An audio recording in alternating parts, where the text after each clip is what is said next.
calm waters and the cover of darkness. Their luck only went so far as the enemy had not been callous and had left few men on the battlements overseeing their harbor for any surprise attack. Soon enough bells started ringing and their element of surprise went with it swiftly. By the time they were approaching the beach, there were 24 enemy forces already waiting for them, with more arriving every second. A hail of arrows took flight with many on fire and came down towards them mercilessly. Cries from their ranks followed swiftly, with their men desperately trying to raise shields, a few unfortunate ones taking mortal blows and falling into the sea never to rise again. The setback didn't deter the king, whose loud voice echoed among their ranks. "Don't falter. Keep pushing forward and let's show these wild boars what happens when you anger the wolves," roared Rob furiously. 2 more volleys of arrows descended upon them and many more of their own fell, but the sight of their king's boat taking the lead and the eldest sons of Eddard Stark jumping in the shallow waters as they neared the beach elicited a fearsome cry from their ranks, who rushed to join them. Sir Barristan unleashed his sword and followed after his king fearlessly, as Rob and Jon unleashed their Valyrian steel swords. More men followed after them, making the enemy rush forward to prevent them from creating a beachhead for the rest of their following force to land. "Protect the king," roared the veteran Kingsguard, as he and Jon stuck by Rob's side and began the butcher's work. Sir Barristan expertly parried the strikes from 2 Crickehall men aimed for his king, and Rob was quick to dispatch the men with a nasty strike from the great sword ice. Jon blocked another blow with his shield before smashing the weapon into the face of his opponent and slicing his throat open with long claw. "Kill the Stark bastard," roared a large enemy warrior in plate armor as he strode into the melee. "To Sir Burton," cried the Crickehall men, as dozens more Stark forces made landfall and joined the melee. Even more were approaching towards the beach, making the defenders realize they were about to face more men than they had, and ran straight for the king. Black Walder and Dacey Mormont gave might roars as they charged into the battle alongside Sir Wendell and Sir Daemon Varden. Sir Barristan found himself in a pitched battle against 5 enemy guards who surrounded him, making Jon and 2 more of their men nearby as Rob's immediate guards. As more enemy forces came out of the castle to support the defenders, Sir Barristan realized the mad gamble their king had taken. He was the bait. Sir Burton Crickehall was a fearsome warrior and proved his worth as he smashed his armored fist straight into the face of one of the guards protecting Rob before skewering another with his longsword, unleashing a primal roar victoriously. The king was already busy fending off 2 more enemies at the same time and was unaware of the giant warrior about to strike him from behind. Sir Barristan tried to rush in to protect his king and slew down 2 men who tried to stop him with swift strikes, but it was not necessary as Jon Stark blocked Sir Burton's cowardly blow with his Valyrian sword. Righteous fury burned in Jon's eyes as he angrily kicked the larger warrior for daring to attack his king and brother. Sir Burton grunted as he was pushed before laughing once more and lunging towards the younger boy. Jon parried a wild slash aimed at his lightly armored chest swiftly before sidestepping the larger Crickehall and delivering a solid elbow to the man's face. As Sir Burton stumbled, he screamed when Jon's deadly Valyrian sword tore apart the tendons of his legs. When the larger warrior fell to his knees, Jon wrenched his sword upward mercilessly and tore the veins in the man's injured leg. He followed it up with a primal roar and final strike that beheaded the Crickehall fighter as Barristan finished dispatching the last of his opponents that tried to stop him. Watching the fall of their commander made the rest of the enemy forces back away in fear and hesitance. Rob tore ice from the heart of the man in front of him and saw few of the enemies were screaming at the archers to stop them by retreating and creating safe distance from the melee. Shield wall. Jon and Sir Barristan were beside him swiftly and raised their shields, as did Dacey, Sir Wendell and Black Walder among many others. It was just in time as the first volley of arrows came down upon them. Few of their men were not fast enough and got hit, but many more had linked up to create a solid defense. Forward! Rob's commanding voice drove them ahead as they marched under a hail of arrows descending down upon them. They had prepared for this never upon their king's guidance in the event of a pitched battle with enemy archer fire coming down upon them. The king's foresight proving invaluable as the men in the front alongside him kept their shields forward while the ones in the middle and rear raised it upwards to protect their remaining comrades. The soldiers on their flanks and rear were tasked to deter any attempts of encirclement. Together, they marched forward few steps at a time as the enemy archers tried in vain to stop them. A few got lucky in their marks, but by now most of the Stark forces had landed and linked up together. Seeing the hopelessness, the defenders having lost their commander charged straight towards them in a last attempt to thwart their relentless advance. Men of the front, steady! Men in the middle and rear brace for impact, ordered Robb. John prepared himself and grunted in pain when a horde of nearly 100 angry Cricker Hall garrison men charged into their shield wall. It barely held thanks to the firm bodies of the men in the middle of their formation putting their weight into the backs of those stark men in front, thereby preventing them from collapsing. Now, on Robb's command, the ones behind them pushed John and the ones in the front rank forward, the momentum making him smash his shield straight into the face of the Cricker Hall men in front of him trying to break through. Similar actions happened in varied levels across the front line before screams and rain of blood erupted from the enemies at front when Robb and his forward ranks buried their swords in the stunned enemy front line. As a dozen men fell with death cries disorienting the balance of the ones behind them, Robb led the charge by smashing his shield into the enemy next in line, making his men around him do the same as they again plunged their swords, ending another stream of lives. The shield wall formation struck the enemy 2 more times, and as they lost nearly half of their numbers, their morale finally broke as many started to disengage from the battle and retreat towards the safety of the castle walls. "Cut them down," ordered Robb mercilessly, as he flung his shield at the nearest enemy, making him stumble before pouncing on the soldier with ice slashing at his exposed throat. The outnumbered defenders of Cricker Hall were soon being pursued by the larger numbered Stark forces as they were killed one after another. John stuck by his king's side, as did Sir Barristan alongside the members of his personal battle guard, killing any remaining enemy fighters that wanted to bring him harm.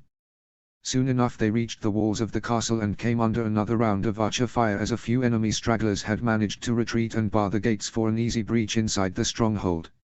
A few Stark men brought forward ladders that had been carried upon the boats. Sir Barristan and many were further shocked when King Robb was one of the first to scale a ladder alongside his brother John Stark. They kept their shields up as the enemy rained arrows upon them, but the eldest sons of Eddard Stark didn't falter, and the king skewered the nearest archer through the belly with ice upon reaching the wall's top as John carried out a similar action with Longclaw. The archers, who were few to begin with, found themselves getting outnumbered and overwhelmed as more of the Stark forces scaled up the walls. Robb kicked one of the enemy men off the walls and crudely hacked at the neck of another, making the Cricker Hall defender cry out in agony. Sir Barristan blocked the strike aimed at his head before kicking his opponent in the jaws and then plunging his blade through the enemy's heart. Suddenly 2 of the enemies charged towards King Robb in a suicidal effort to take him down from the battlements alongside themselves. The Stark King turned behind a fraction too late, and his eyes widened in shock upon witnessing the enemies about to drag him to his doom. He froze in horror when a sudden blur intercepted the Cricker Hall men valiantly from behind and dragged them over the walls alongside himself. John. Time seemed to freeze for the king as he screamed, watching his loyal brother fall from the walls, taking with him the 2 Cricker Hall fighters who would have dragged Robb to a similar fate. John crashed atop one of the Cricker Hall men with a sickening crunch as the trio hit the ground. Robb remained frozen in his spot as John rolled off the corpse and seemed to be in a daze from the fall. From the corner of his eyes, he saw more enemy forces rushing towards his injured brother. "Kill them all. No one gets near John." Sir Barristan had been shocked alongside many other allies upon seeing John's selfless act in defending their king's life without hesitation. They were overcome with rage and vengeance upon hearing Robb's battle cry and saw the king take charge once more as he descended upon the nearest set of stairs, making the rest of them follow swiftly. Robb jumped the last flight of stairs to land near a dazed John who was still trying to regain his bearings. The king's fury was unmatched as he brutally kicked the first of the attackers and swirled around in a circle to slash the next 2 enemies in half with ice. Battle fury and the desire to protect his brother was upon the king as he stood as an unbreakable wall between John and anyone else that dared to bring him harm. Robb parried the sword of the next attacker before spitting into the man's face, which made him blink and allowed the king to disarm his opponent before plunging ice into his bowels. By now, the rest of his forces had joined the melee with battle cries and were pushing back the enemy reinforcements with great vigor.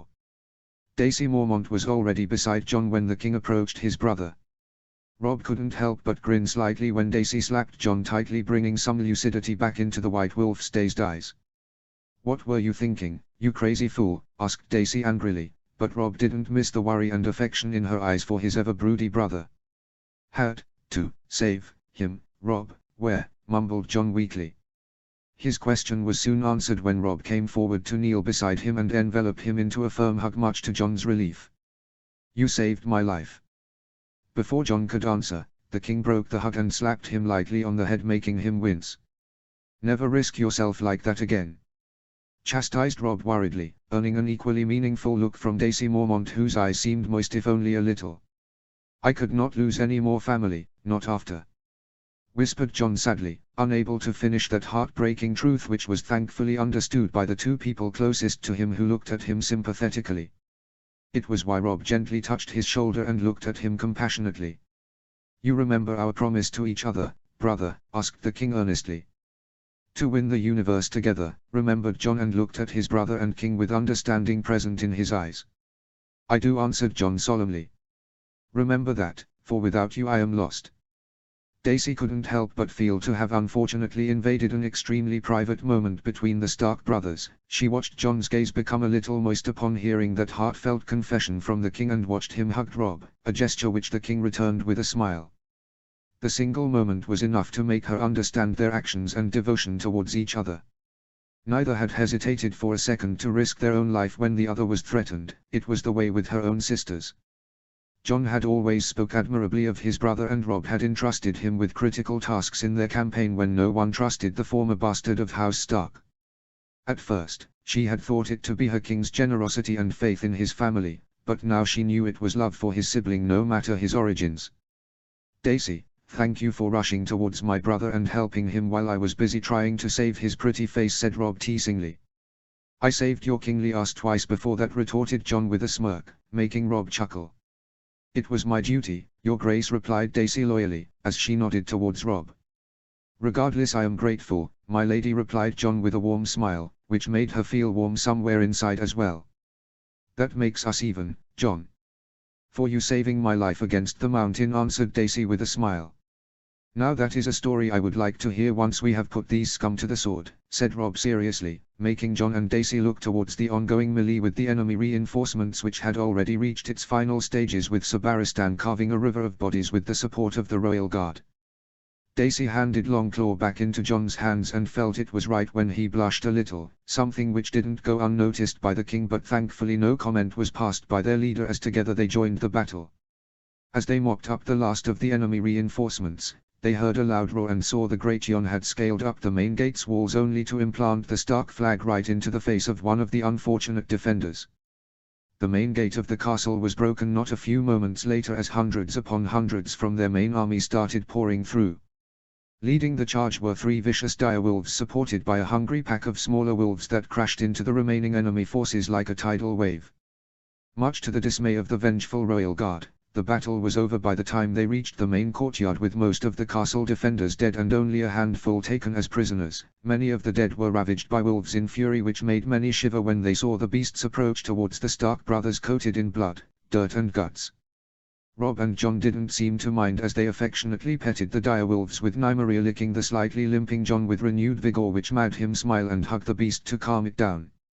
Many of the lords arrived by their side and were relieved to see a good portion of the king's force along with their monarch still in the world of living. Rob congratulated them all, making the Great Yon smile. "Forgive the insubordination, your grace. Your men created such nuisance in the Boar's rear that they didn't have enough strength left to stop us from storming their front for long. Your plan, risky as it was, has worked," stated Great Yon truthfully. "Casualties?" asked Rob, and not addressing the praise for the moment from one of his most loyal commanders. 3 dozen dead at our end with another 70 wounded. These scum did put up a good fight, I'll give them that." "Yours?" asked the Great Yon solemnly. 2 dozen at least. We will get the exact numbers of dead and wounded soon," replied Rob with a frown. "Could have been more if we had only conducted a full frontal assault," reminded Lord Bolton, making Rob nod with a heavy sigh. "We have taken a few prisoners, including Sir Tybalt Crickehall the heir." "What should we do with them?" asked Roose seriously, pointing towards the wounded but still defiant Crickehall armor-wearing giant of a man. "Imprison them for now. Their fate will be decided soon enough. Our priority should be to tend to our men first and seize the castle fully," directed Rob, earning firm nods in return from the gathered lords. They were interrupted by an amused chuckle which soon turned into a fit of mad laughter, making Rob and the lords turn to the prisoner with heavy frowns. "Something funny, Sir Tybalt?" asked Rob seriously. "Do whatever you wish, Stark. I have fulfilled my orders. You have won this battle but will lose this war," cursed Sir Tybalt in satisfaction. I would advise you choose your words carefully lest you want the rest of your people including your son to be put to the sword, warned Gratian furiously. That seemed to make the Crickehole sober up quickly when many of the Stark men looked ready to butcher his son upon a single gesture from the king. Tell me what were your orders and you will be taken as hostages. No more of your family or men need to die in vain, offered Robb with caution, making a weary sigh escape from Tybalt Crickehole's lips. It matters not, for I have fulfilled my liege's command. Lord Tywine ordered me to hold our castle for as long as possible and refuse surrender until we were overwhelmed. It was to buy time for Willers Tyrell to assemble the Reach's reserve forces at Highgarden to stop your invasion, while additional reinforcements have already been dispatched under Lord Randil Tarly to bolster their strength, revealed Sir Tybalt. Shock coursed through the Stark forces and chaos would have erupted had Robb not given a loud order to ensure silence.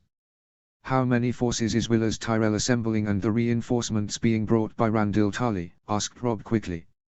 Enough to match your strength. I am not aware of the numbers under Lord Tarly, as Lord Tywine didn't reveal that to us. I had sent ravens to Highgarden of your advance the moment our scouts clashed against each other. They were already in the process of gathering their reserves to stop you. I expect they would have gathered quite a few to give you a real challenge, Stark responded Sir Tybalt with a grin which faltered when Robb Stark didn't flinch and merely smiled. How many battles have I lost, sir? Sir Tybalt's silence was enough to bolster the confidence of the Stark noble supporters and their soldiers, who looked at their king's determination with hope. You will move forward despite knowing what you do now? Asked Sir Tybalt in disbelief. I marched against Lord Tywine and the Kingslayer, did I not? I rallied the North and Vale, liberated the Riverlands from Lannister armies, led an invasion into the Westerlands. Do you think I will cower in the face of the roses showing their colors? Winter will come for them just as it came for you, promised Robb icily. For the first time, there was a grudging respect in Sir Tybalt Crickehole's eyes as he offered a simple nod, making Robb gesture to the soldiers to take the man and his surviving men for imprisonment. He then turned towards his own supporters, who straightened up when his unflinching eyes landed upon them all. Not long ago our alliance handed the Reach its worst defeat at the end of the rebellion. They lost much of their power and prestige despite having superior forces and a lone victory against King Robert. We will do much more, declared Robb fiercely. We will defeat them all, your grace. Willers, Randil, no matter who gets in our way, swore the Gratian with equal passion. I have a personal score to settle with Lord Tarly. I welcome the challenge, said Jon coldly, as he remembered Edmure telling him of how his friend Sam had been killed at the hands of his own father despite being on a diplomatic mission on behalf of Jon. Not only was Lord Tarly a kinslayer in Jon's eyes, but also someone who had broken all decent rules of warfare. Robb nodded before instructing the men to rest for a few hours and also preparations to be made for their next objectives. He then ordered the castle's maester along with the healers in his army, the likes of Lady Talisa, to tend to their wounded and even the enemies. Jon got an inspection much to his ire but soon endured it upon Robb's command and Dace's insistence. Much to the king's relief, his brother had only attained minor bruises and injuries and was advised to rest for a few hours, to which Jon agreed. Robb had taken up residence in the Lord's Solar with only Sir Barristan as company, and only then he gave a frustrated sigh. We took much longer in accomplishing our objectives, said Robb with disappointment. I'm afraid so, your grace, said Barristan frankly, earning an appreciative nod from Robb for the honest remark. The fault lies with me. We still have Old Oak, the seat of House Oakurt, to capture on our way, as well as Red Lake, the seat of House Crane. Without these points being secure, it would be folly to march towards Highgarden. We cannot leave our rear exposed for any attack on our supply and communication lines, said Robb frankly. It was a good thing that you did not lose composure in front of the men when Sir Tybalt revealed what he had. The challenge will be daunting to say the least, but you have never lost a battle, and as long as that remains, then so shall the morale of our men, advised Barristan. It's because I have chosen my battlefields carefully in each battle, Sir Barristan. What do you think of Willers Tyrell and Randil Tarly's military leadership? Asked Robb curiously. Willers is no great general or warrior, but he may have capable commanders in his ranks to do the job. Lord Tarly, now that is a man I would not take lightly. He is a formidable general and will be a menace to face in battle, warned Sir Barristan. Then it would seem I will meet a match of my own soon enough.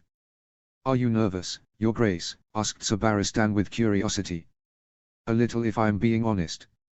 I must strike before those two armies unite or we'll be destroyed. I must win, for a cruel fate awaits my family and all those who follow me should I lose. Tywin Lannister won't forgive or forget my actions, replied Robb with honesty. Before they could discuss further, one of the Stark guards announced the arrival of a messenger who had ridden hard from the Golden Tooth with an urgent letter from the north which had been originally sent to Riverrun.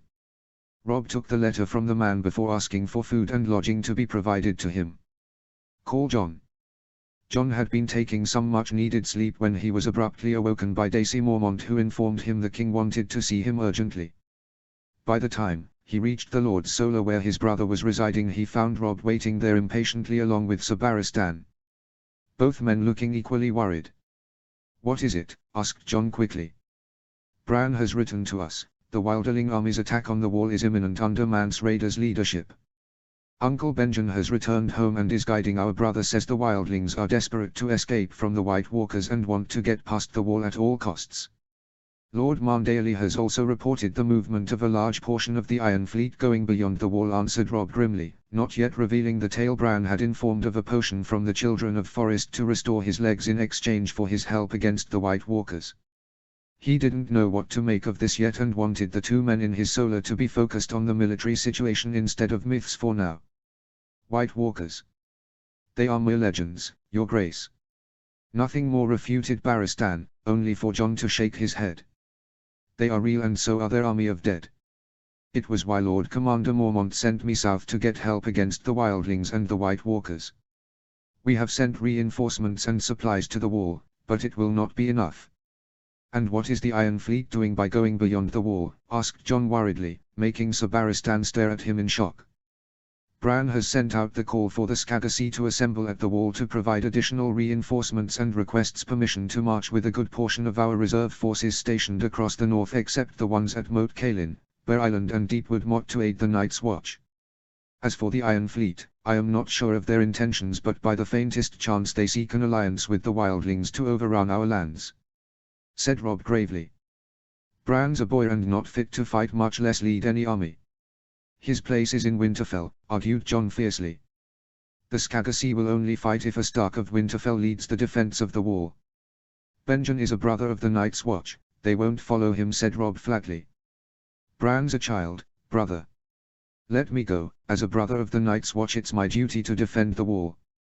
Let Bran stay safe in Winterfell. I will lead the Northern Reserve forces should you allow it, even make the Scattersea listen," proposed Jon quickly. Robb was silent for several long moments, adding to the worry of his brother and Kingsguard commander. Finally a weary sigh escaped from the king's lips as he took a seat. "We are fighting a war on three fronts. Lord Brynden and Uncle Edmure will soon come under attack from Lannisters in the Riverlands if Tywin sending Randall to the Reach is any indication. We ourselves are facing a mighty host on this front in the form of Willers and Randall respectively, and now the Ironborn and Wildlings wish to open another front in the north. The Lannisters and Tyrells combined have nearly 70,000 men, the Ironborn another 15,000 to 16,000, what about the Wildlings?" asked Robb and looked at Jon for an answer.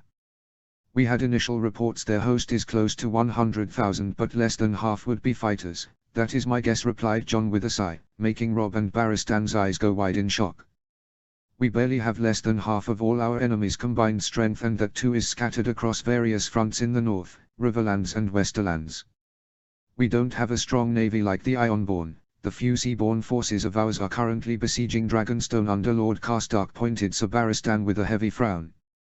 Jon and Ser Barristan looked extremely worried given the developments. The same worry was present in their king's eyes, for no matter his courage and brilliance, the challenge was simply too great. "We must discuss this with our lords, especially the northerners in our ranks," informed Jon. "Aye, we must," agreed Ser Barristan. "If we can't fight on all fronts, then what shall we do?" "The lords will expect an answer," pointed Jon. "If Theon was still alive and with us, the Ironborn would not dare to launch an invasion no matter how tempting. Their earlier actions of launching just minor raids proved that.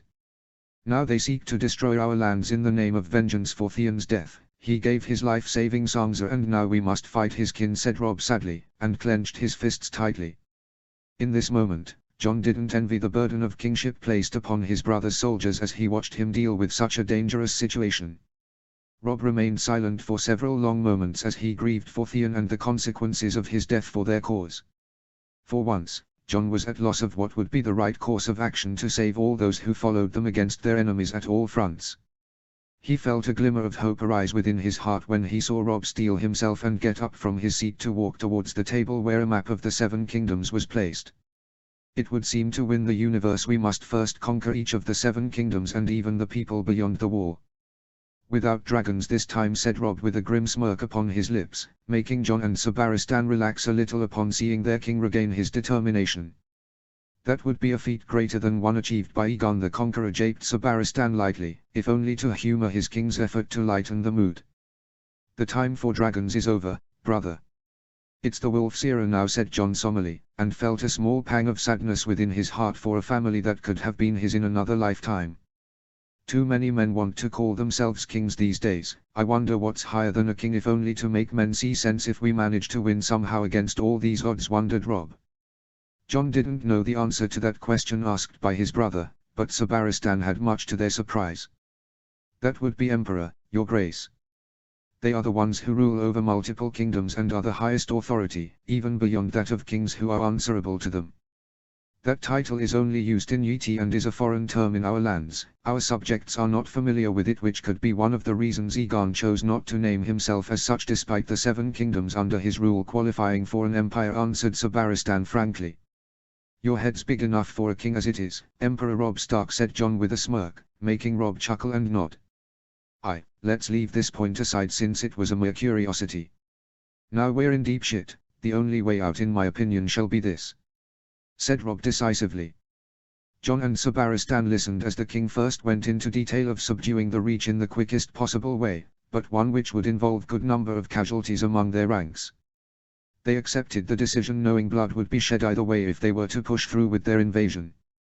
They were quite concerned with the front in the Riverlands, as at this point they had to leave its fate in Lord Brynden and Ed Muirtully's hands along with the 20,000 forces under their leadership. But what shocked them most was the proposal given by their king for the Northern Front. John voiced his protests and was sure many in their ranks would agree with him for various reasons, but Rob wouldn't budge from his plan despite his brother's opposition and Sabaristan's concerns. This is another one of your mad gambles, Rob, said John in protest once more. But it is the only one we can play for now. We need time, replied Rob seriously. He's our brother, argued John in disbelief. And mine too, along with being my heir. We will discuss this with our lords, but Bran shall lead a good portion of the Northern Reserve forces to the wall to deal with the wildlings. I shall advise him on how to deal with various situations that may arise, and I shall give him my authority to enforce decisions. Uncle Benjen, Lord Blackwood and Glover will serve as his acting commanders for the army, declared Rob stubbornly. You can't expect Rickon to be the Stark in Winterfell in his absence. He cannot even look after himself. We can't risk our brothers. Let me go, begged John desperately. Neither you or I will reach there in time, nor do I have magical armies that I can spawn at a whim. It has to be Bran and the forces he has upon whom the responsibility to defend the North will fall. We need to have faith in him and his commanders while accomplishing our tasks in the south quickly if we are to aid him meaningfully. My mother will be the Stark in Winterfell alongside Rickon and Sansa once she arrives. That is my decision. For the first time, Sabaristan saw a rift forming between the two brothers as John glared furiously at Rob and silently marched out of the room, much to the king's sorrow. Are you sure about this, Your Grace? Asked Sabaristan after a long pause, making Rob give a weary nod. Neither John or I can reach Bran in time from where we are. It will be too late by then. Nor do I have men to spare without inviting catastrophe in the south and risk losing the war itself. In that manner, the reserves Bran has raised on his own and the additional reinforcements sent by John under Lord Glover and Blackwood were a good decision on their part. Together with the Skaggsy and Night's Watch, they will have at least a good few thousand men, since the garrisons at Deepwood Motte, Bear Island and Moat Cailin need to stay where they are. We must quickly deal with the Reach if I am to save my family, homeland and Winterfell itself, answered Rob reluctantly. Can Prince Brandon Stark hold the wall and save the North? Asked Sabaristan hesitantly, making Rob glance sadly at the wall's figure placed on his map. Brandon Stark built the wall, now it falls upon his namesake and my heir to defend it and the North. May the gods give him strength to hold for as long as possible until help arrives. Chapter 19. Battle of Reach, Part 1. Rob found himself addressing the burial ceremonies respectively of his men who had fallen while taking the castle of Croquet. He had said a few words to honor their deaths and had even bestowed upon them medals John had came up with in the form of Winter Cross and Wolf Cross, along with reserving some gold for their bereaved families back home. It had made many common soldiers look up to him with deep gratitude, while the nobles' lords had frowned upon the decision of distributing the looted wealth of the Westerlands among their fallen, a practice not carried out often in Westeros. Thinking of his brother made Rob look at the White Wolf, who always used to be by his side, but was now standing at a far distance and not looking at him after his decision to send Bran to the wall to defend the north. Jon was angry with him, and it showed when he silently marched off again once the ceremony was done to make preparations for their advance into the Reach to face the Tyrell reserves assembling near Highgarden. It made Rob feel even more sadder as his thoughts drifted towards his siblings. One sister had already fallen and now lived as a direwolf, another sister had undergone untold trauma in the capital and would never be the same once she reached Winterfell's safety, a brother he was sending off to war from which he may never return, another brother who stood beside him yet was estranged now more than ever, and his youngest brother who seemed nothing but a distant memory. As the eldest among them all, it had been his duty to watch over them, protect them from the cruelty of their world. A duty in which he found himself failing each day. Many a man would envy the crown upon his head, but it was crushing him under its weight every moment. He was so lost within his thoughts that he had already walked outside the castle's walls to reach the harbour where his forces had stormed through earlier. In silence he took up position at the beach and observed the vast sea in front of him. Many of the lords, especially the northerners, had been outraged upon hearing of the Wilderlings' impending attack on the wall. What had shocked them more was Rob's plan to counter the threat. The Great Jon had insisted they march back north to deal with the threat, but Lord Bolton had rejected that boisterous idea as folly and insisted they had to deal with the enemies in the south first. Arguments had went back and forth until Rob had to forcefully step in and assume command, making his decision clear and silencing any further squabbles. Discontent and fear was growing within the army after hearing of the new threats, their campaign already being in a difficult position now more than ever. His thoughts drifted towards his new wife Roslyn, who was currently staying at Riverrun with Ed Muir. He had written her a letter as promised and hoped it would reach her soon enough to calm her worries. Would he ever see her again? Your Grace. Rob looked to his right as Sir Barristan arrived beside him with a compassionate look in his eyes.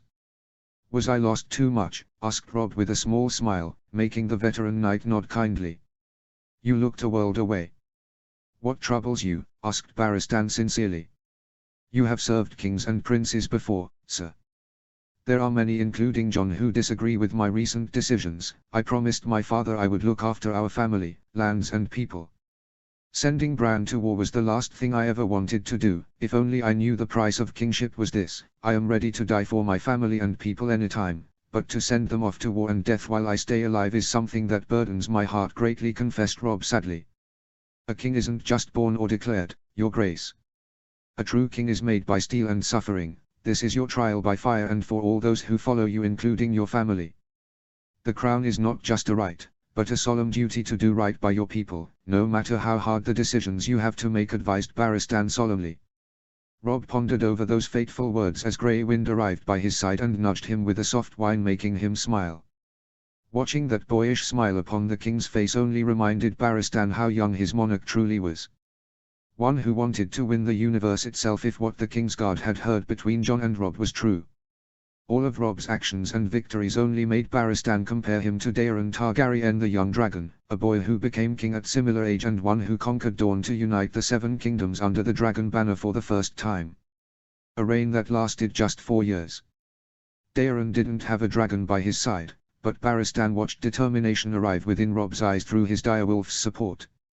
Yes, I shall see this war through till the bitter end. When I think of all that I have lost and done, if I can't achieve victory, then all those who died for me will have sacrificed themselves in vain. We march into hell and beyond, Sir Barristan. Get the men ready, ordered Rob with determination.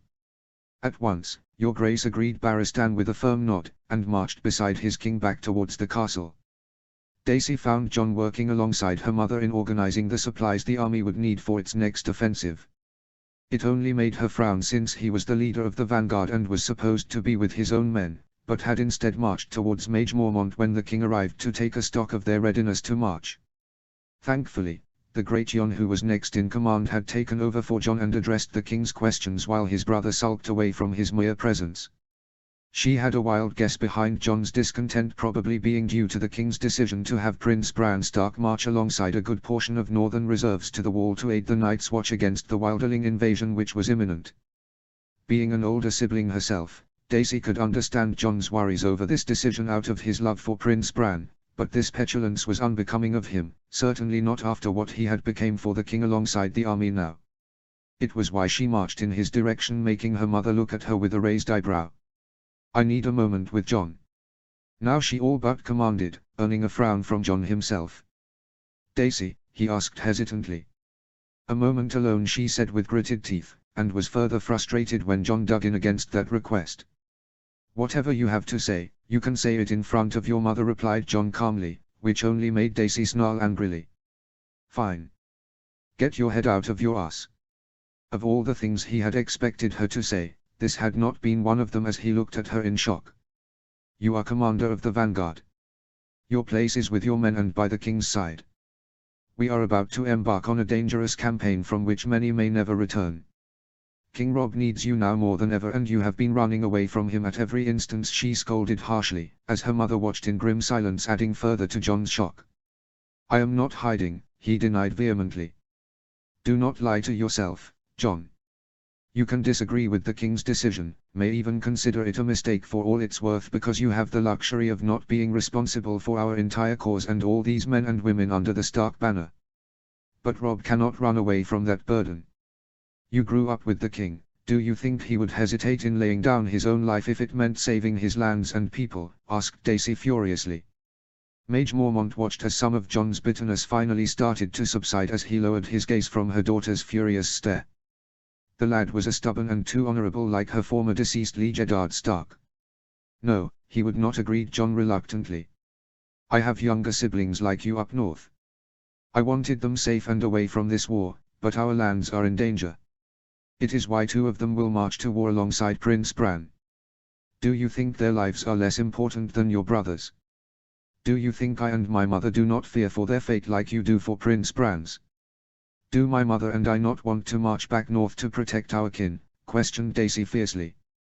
Jon could not meet her gaze and continued looking at his feet until a firm hand was placed upon his shoulder by Lady Mage herself gently. "Loyalty is easy to pledge but most difficult to follow through upon in trying times.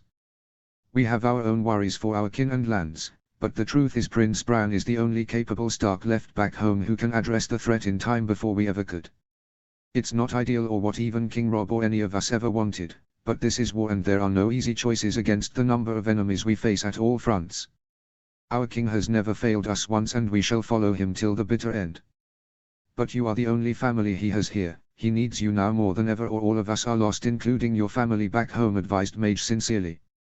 "If you truly want to save your family and our lands from the wildlings, then stand by the king's side to defeat the enemies in the south by any means necessary. That is the only way we can save the north," said Daisy with honesty. Mage pressed on upon seeing the doubt still lingering in the young boy's eyes. "I know it's hard to accept, but this is a temporary situation which all of us will help resolve to the best of our abilities. Don't lose hope and do not underestimate Prince Bran, he may just surprise us all." "You Starks have a way of doing that," said Mage encouragingly with a reassuring smile. "Mother, I do remember a young lad who came to us some time ago with no battlefield experience, with a desire to face the mountain himself and for us to follow him into that suicide." "What happened to the Balsy lad?" asked Daisy with a smirk. For the first time since his argument with Robb, there was a faint smile which arrived upon Jon's lips as he looked at the 2 Mormont women who had given him advice. They were brutal in their words, and perhaps that was exactly what he needed to make peace with Robb's decision even if he disagreed. "He's still here," he reaffirmed with a determined nod, earning a proud pat on his back from Lady Mage and a smile from Daisy. "Never lose hope or succumb to fear, Jon. The odds will be against us always, but we will beat them together," promised Daisy. "Coming from you, I might just believe it," whispered Jon with a gentle smile. "You better," added Daisy with a faint blush.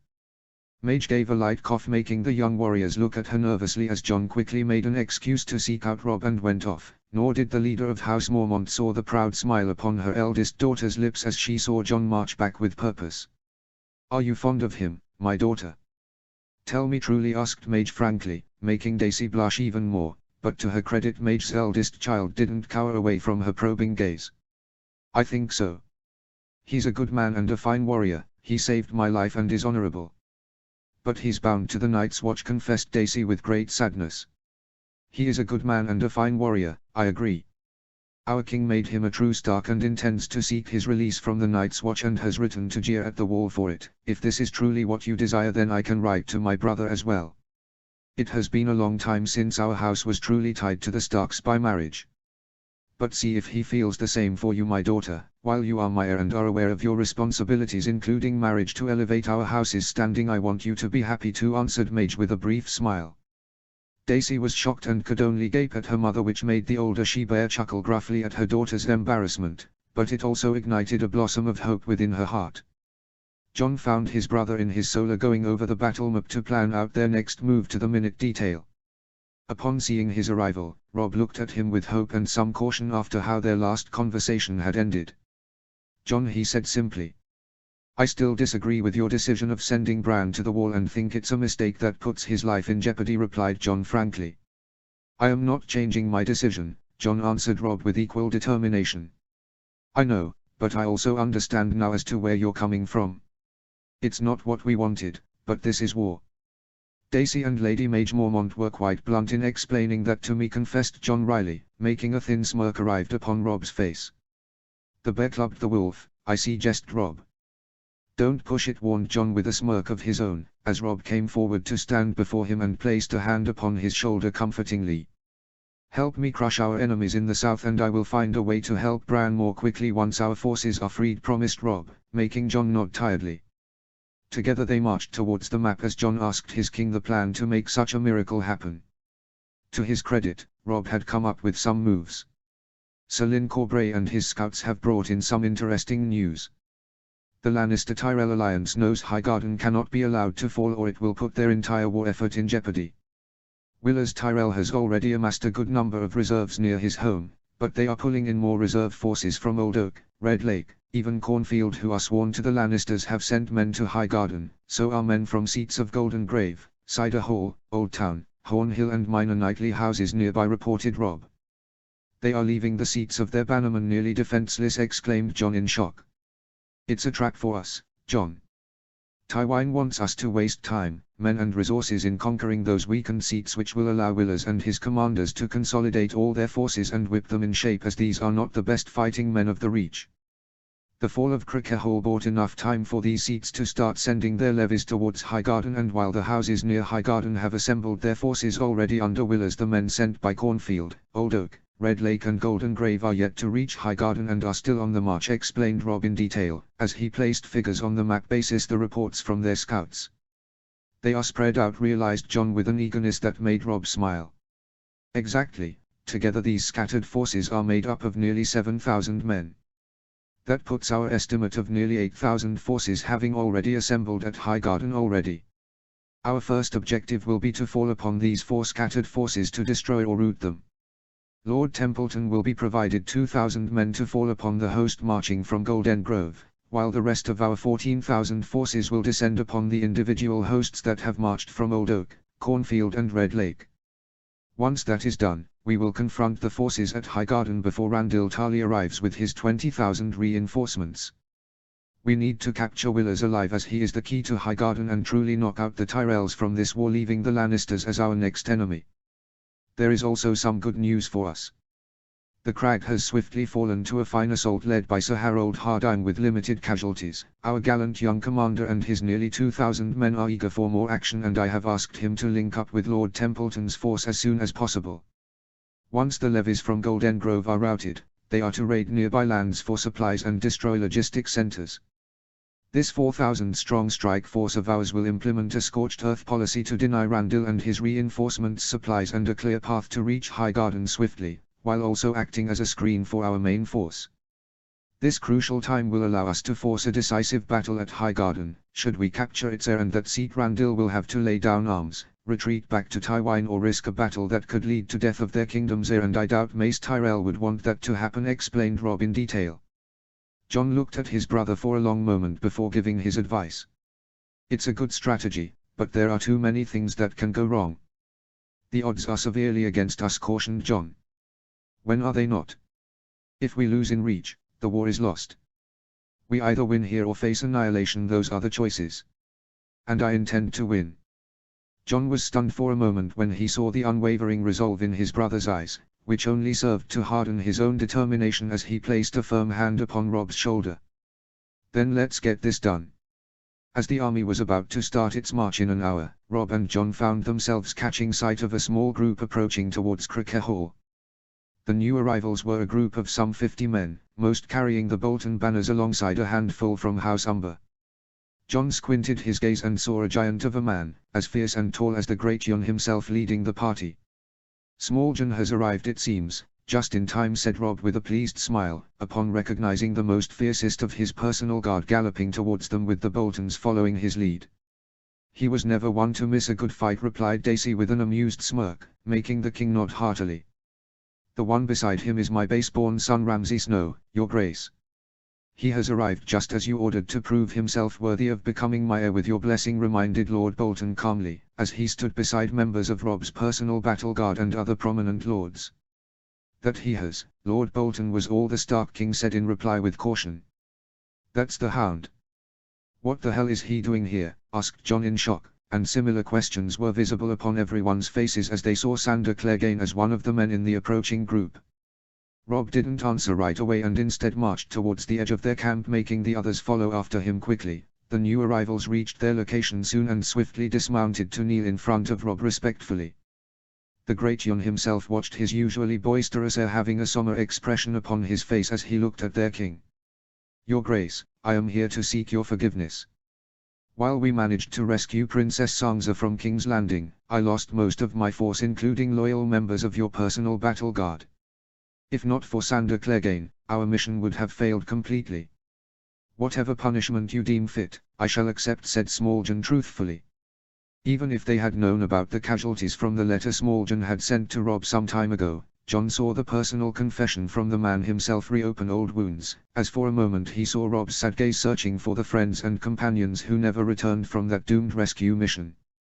Owen Norrie and Theon Greyjoy rescued the princess, and Theon personally killed Sir Ilyn Payne in the process, the royal executioner who murdered Lord Eddard Stark on Joffrey's orders.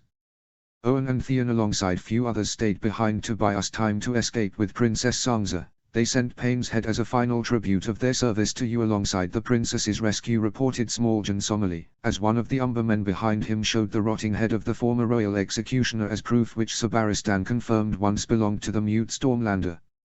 Greyjoy did that? Asked Jon in surprise and respect, and saw his brother clenching his fist bitterly. Theon was a Greyjoy, and he was a Stark. My father raised him like a son. The fact that he rescued our sister and got justice for our father proves they were all true heroes. Smalljon, did they die well? Asked Robb sadly. To the last man, your grace, replied Smalljon with an earnest nod. Many of the lords and soldiers nearby watched in silence as the king walked forward and gently grasped Smalljon by his shoulders to make him stand back on his feet, much to the younger Umber's surprise. The heir of House Umber went on to explain in detail of what exactly happened in the suicidal mission as their king and supporters listened in stunned silence. Many looked at Sandor Clegane, who stood off to the side gruffly, not kneeling with mild acceptance when Smalljon revealed the role he had played in Sansa's rescue and how he had abandoned the Lannisters. Jon himself was left speechless upon hearing in detail how Theon had personally volunteered without hesitation alongside Owen Norrie and other Stark men as rearguard to cover Sansa's escape alongside Smalljon and the Hound among few others. The selfless act from a Greyjoy of all people was enough to stun nearly everyone and make Robb desperately fight back a lump in his throat. Overcoming his grief, the king squeezed Smalljon's shoulder reassuringly. They will be remembered, my friend. Their deaths were not in vain and not your fault.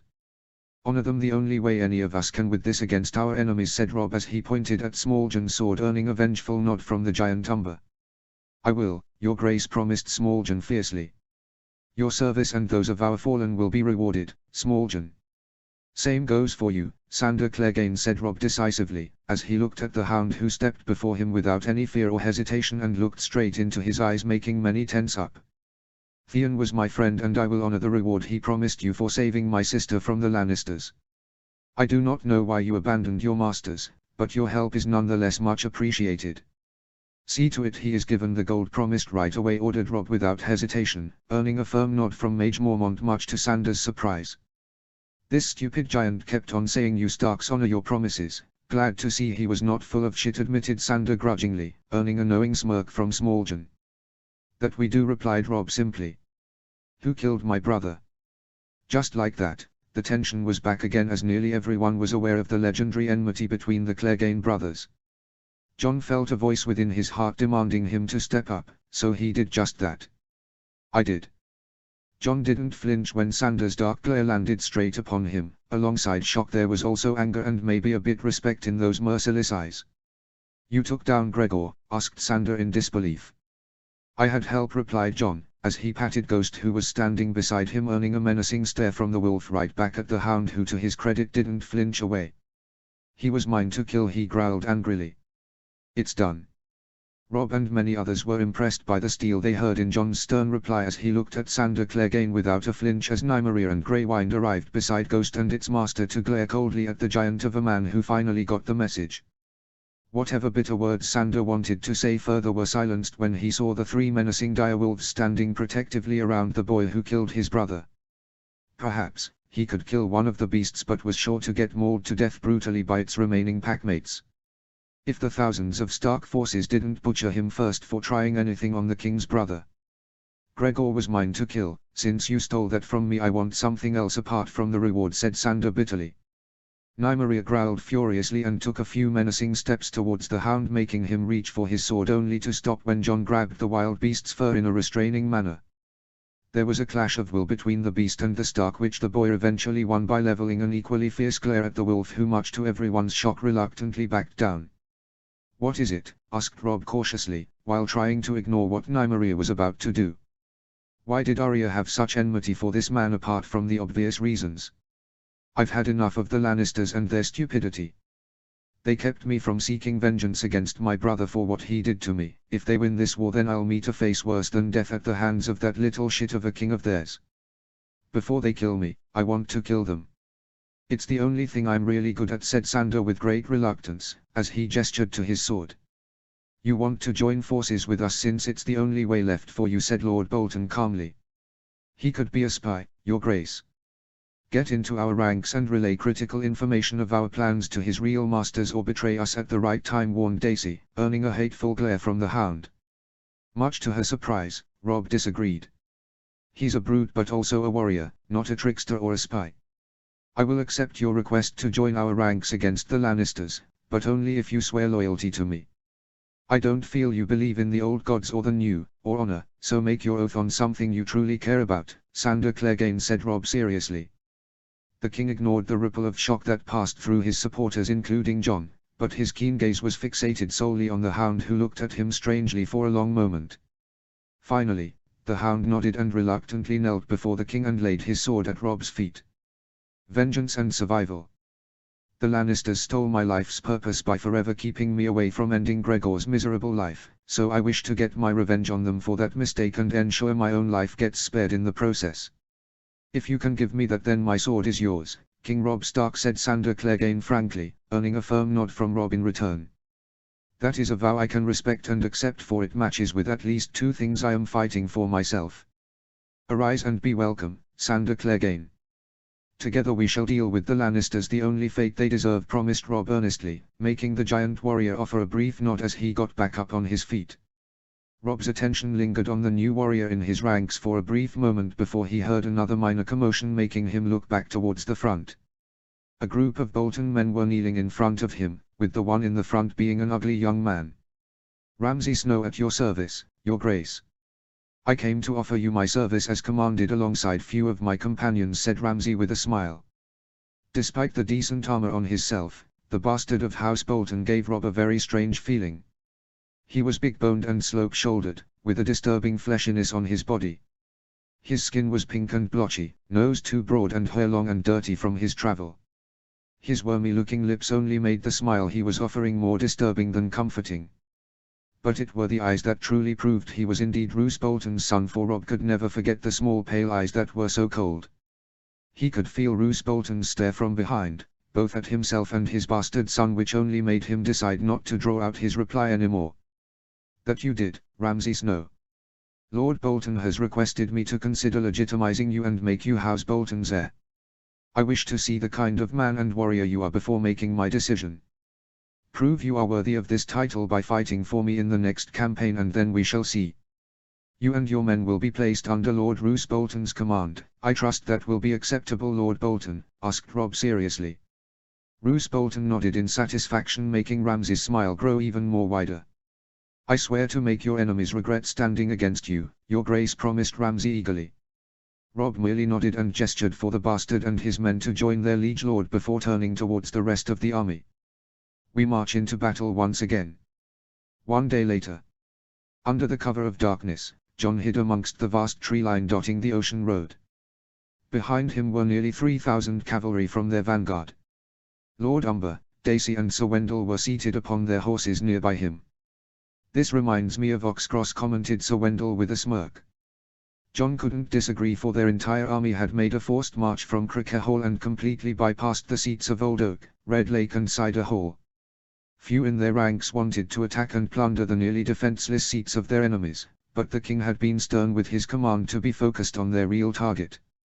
By nightfall and several miles later, they had reached the part of Ocean Road leading towards Highgarden, which was still several miles away. Their target were the 4,000-strong levies sent by Old Oak, Red Lake and Cider Hall to aid their enemy's defense. The Stark army was tired from their forced march, but so was the enemy, who had marched even harder and faster to escape from the clutches of the approaching Stark forces. But men on foot, who were just levies mostly, pulled out of farms and other walks of civilian life, were not trained soldiers who could endure such hardships of war. It reflected in the way their makeshift camp for the night was so poorly defended. Even their sentries posted on overwatch looked ready to collapse from exhaustion instead of keeping watch out for any enemy attack. Whoever was the enemy commander had made another critical blunder, as his forces had set up camp nearing a lake which left little room to maneuver or escape in the face of a decisive night assault. The Stark forces were waiting to deliver exactly that. The king in the north.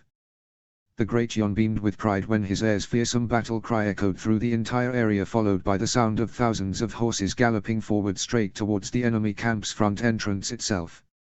Leading the charge was Robb himself, with the small Jon loyally riding beside him. "Charge," commanded Jon with determination, as the vanguard cavalry emerged from the right flank with equal ferocity. Their foot under Lord Bolton also emerged at the same time on the left flank, with a small flotilla of boats full of archers led by Lady Mage approaching from the other side of the lake. The pincer move was executed perfectly at all fronts. Unlike Oxcross, where the Lannister reserves outnumbered the Stark forces, the scenario here was the exact opposite, as 14,000 Stark men descended upon the 4,000 Reach and Western levies with vengeance. Before the cold steel of men could cut down the enemies, they were set upon by a large pack of wolves led by 3 fearsome direwolves that ripped their sentries and the men in the frontal barracks to pieces. Fire arrows rained down upon the poorly constructed camp under the command of Lady Mage from the lake. Whatever resistance the enemy wanted to offer was shattered before it ever could be formed, when Robb led thousands of Vale cavalrymen headfirst through the front of the camp. Dozens were crushed under the onslaught mercilessly. The unlucky ones were then given the cold edge of steel to end their short lives. When Jon and Lord Bolton descended upon the flanks with all their might, the massacre was nearly complete. Young and untrained levies dropped their weapons or shit their pants as they were killed where they stood. Hundreds more tried to run and jumped into the lake to swim to the other shore for safety, only to meet an unfortunate end when Lady Mage and her fleet of boats skewered them with arrows.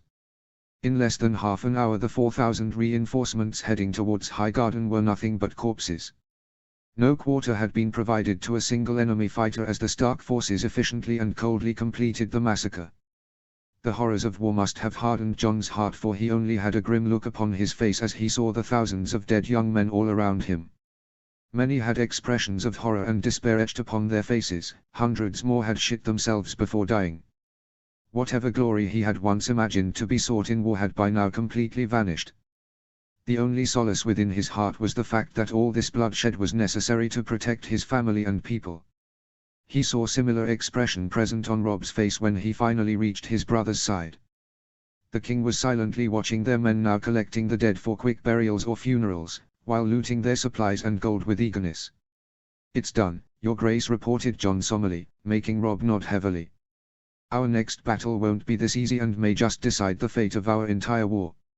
Either we win there or what happened here tonight will be our fate as well, said Robb seriously, making Jon grip the reins of his horse even more tightly. Highgarden. Chapter 20. Battle of Reach, Part 2. Beautiful and terrifying. Jon could only think of those two feelings at once as he caught first sight of the mighty castle of Highgarden, standing tall in all its glory at a distance.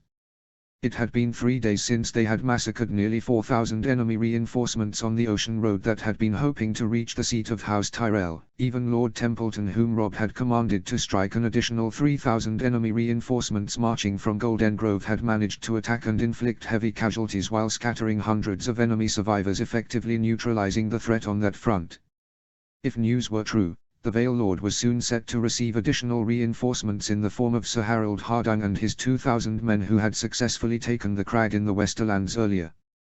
Together, those 4,000 men would be raiding nearby lands, destroying logistics centers and implementing a scorched earth policy by stealing all available supplies and acting as a screen against the impending march of Randy Tarly and his 20,000 men from King's Landing coming to aid Highgarden's defense. Jon had been invigorated after their last victory and understood the stakes of their next conflict with the rulers of Kingdom of Reach, which was why he had volunteered to join Sir Lyn Corbray and his scouts in doing recon of what Willers Tyrell and his remaining 8,000 forces were doing at Highgarden now that their immediate reinforcements were disposed of. Yet now as he looked at the seat of House Tyrell, he couldn't help but feel what awaited them was death. Willers has taken shelter in the castle itself with his 8,000 fighters. Either the news of the fate of his reinforcements has reached him or he has taken a calculated decision not to face our army in open battle, reported Sir Lyn bitterly. Coward. But what else can you expect from a flowery lordling, spat the great Jon in disgust. He's a smart man, Lord Umber. Look at the scale of his castle, 1,000 men can hold it easily and he has 8 times the number defending it, not to mention supplies to last 4 months if not years of a siege. We do not have time or the resources to undertake such a siege, not with Randyll Tarly approaching from the capital with 20,000 reinforcements, pointed Jon worriedly. Attacking this castle with our current fighting strength would be nothing but a one-sided massacre.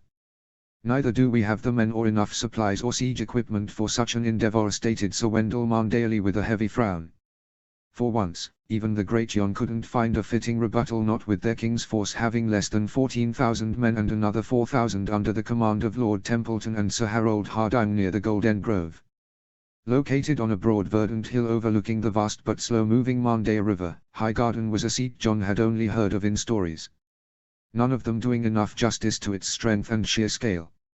Surrounded by 3 rings of solid white stone, each larger in height than the last, it was a nightmare for launching any kind of assault.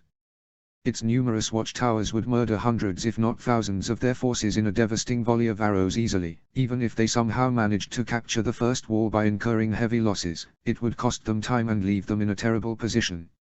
Either they would perish while trying to breach the remaining 2 walls of the mighty castle, or worse, be attacked from their rear by Randyll Tarly's reinforcements if it took too long and the veteran Marcher Lord arrived in time to deliver the final blow to the Starks.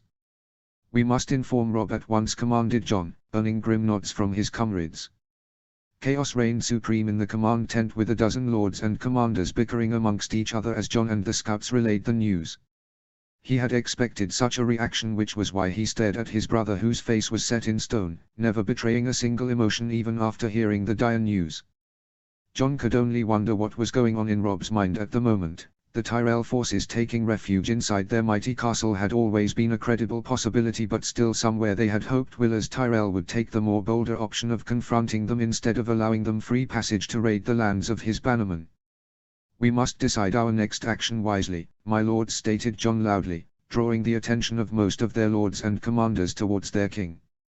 I say we attack the Roses where they live. We have defied the odds before, said Great Jon defiantly, but barely earned cheers or support from a handful men in the tent. Even his own son Smalljon looked uncertain for once. That would be folly, Lord Umber. We are in no position for such an assault, replied Lord Bolton calmly. Then we raid the lands of their bannermen to secure crucial supplies and destroy their logistic centers before making a tactical retreat before Randyll arrives with his reinforcements. That was our original plan, reminded Harry on Karstark. "Have we marched all this way to accomplish so little?" asked another Vale Lord indignantly, earning roars of approval from few of his countrymen. "Why can't we do both of what Lord Umber and Lord Harry On are suggesting?" Many were surprised over hearing such a suggestion, but none more than Lord Roose Bolton, who narrowed his gaze upon watching his bastard son Ramsay Snow step forward with such a suggestion. The Lord of Dreadfort saw the first expression arrive on Robb Stark's stoic face as he looked at Ramsay with mild curiosity. "Explain," commanded the king simply, earning a sly smile and eager nod from Ramsay.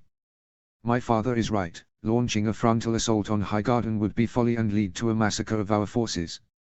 But there is another way which is less risky to bring the Tyrells to heel," explained Ramsay eagerly, as he stepped forward towards the map of the region placed in the middle of the tent. His twisted smile widened when Robb marched forward and took up position beside him and giving a nod to continue his explanation. Jon felt a twinge of worry in his heart over the icy stare being given by Roose Bolton to his base-born son and to some extent even to the king himself. "We cannot breach Highgarden's mighty walls and numerous defences, but it has a weakness like every other castle." "Its sewers, your grace," said Ramsay, as he drew crude lines of the same from the castle that eventually connected with the Mandaya to discharge of the waste produced by the seat of House Tyrell. Robb wasn't as convinced as the Bolton bastard and looked at the man with a heavy frown. "You want our army?" "Apologies, your grace. I do not suggest for our entire army to use this option for infiltration, it is practically impossible. But a small force of say a dozen men could sneak inside the castle from here while you and a large portion of our forces take up position near the front of the castle, making the enemy believe we are preparing for a frontal assault and keep their attention focused upon you, allowing this small infiltration force to sneak inside to either kill or capture Willers Tyrell and members of his family like Lady Olenna and Marjorie Tyrell. A smaller detached force could meanwhile continue raiding nearby seats for supplies and destroy logistic centers as per your original objective," suggested Ramsay cunningly with a cold smirk. "I appreciate the suggestion, Ramsay. But this infiltration force is doomed to perish in this attempt. The enemy will never fall for such an outlandish strategy." "I will not send good men to die like this," dismissed Robb frankly, and yet saw the Bolton bastard was undeterred. "I understand your reservation and the risks involved, your grace. It's a plan with high risks, but we have limited options and cannot hope to match the Lannister Tyrell strength in totality. Many of your victories so far have been based on deception against a far superior enemy. I only urge you to continue that strategy and would be willing to lead this mission myself alongside volunteers who want to risk everything for our cause," said Ramsay smoothly. From the corner of his eyes, Robb saw Roose Bolton stiffen and clench his fist upon hearing those words from his own son, and if possible the Dreadfort Lord's icy glare became even more sharp and cold. "I admire your courage and cunning, Ramsay." "Lord Bolton, what do you think of this suggestion?" asked Robb carefully, and Jon didn't miss how Ramsay's smile transformed into a cold glare as he looked at his own father, who gave the bastard an equally cold glare. "It's a bold idea, your grace. But one concocted by the folly of youth and severe underestimation of the enemy," chastised Lord Bolton sternly, making Ramsay clench his fists bitterly this time. "I can make it work, Fat. You will address me as Lord Bolton and stop this folly if you know better," said Roose softly but with a sharpness in his voice mightier than the most dangerous sword. His murderous gaze boring equally fiercely into Ramsay's angry eyes. The tension in the tent was palpable. Thankfully Robb decided to break it immediately by looking at everyone assembled. "My lords, please allow me some time to think on your suggestions and plan our next course of action soon," commanded Robb seriously. One by one, the assembled lords and commanders nodded at their king's order and started departing, even if most looked eager for a decision. Jon was also in the process of leaving when Robb stopped him alongside Lord Bolton, adding further to Ramsay's ire, who threw his father a cold glare before exiting alongside the others. Sir Barristan stepped beside the king as Robb looked at Jon and Lord Bolton with a tired sigh. "I apologize on my son's behalf, your grace. He has no battle experience and should know better than to open his mouth foolishly." "I will see that he is made aware of his mistake," assured Roose curtly. "No need to apologize, my lord. Ramsay's idea is unique, I will admit that much. It would have worked for a smaller and less defended castle, but not for something so enormous and well defended like Highgarden. I cannot risk your sole heir's life on such a misguided adventure alongside other soldiers," assured Robb honestly. "Then your grace is far wiser and considerate than my own son. If you would permit, I would like to educate my son on war and his own conduct in such important discussions, replied Roose with a respectful nod, earning a similar gesture from Rob return. As the Lord of Dreadfort silently walked away, John breathed a sigh of relief as he looked at his brother. What the hell was that? He couldn't help but ask. It would seem all is not well between father and son, your grace.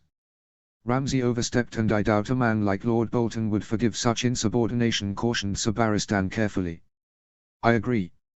Father always told me to deal carefully with their family, but Ramsay seems very different from his father.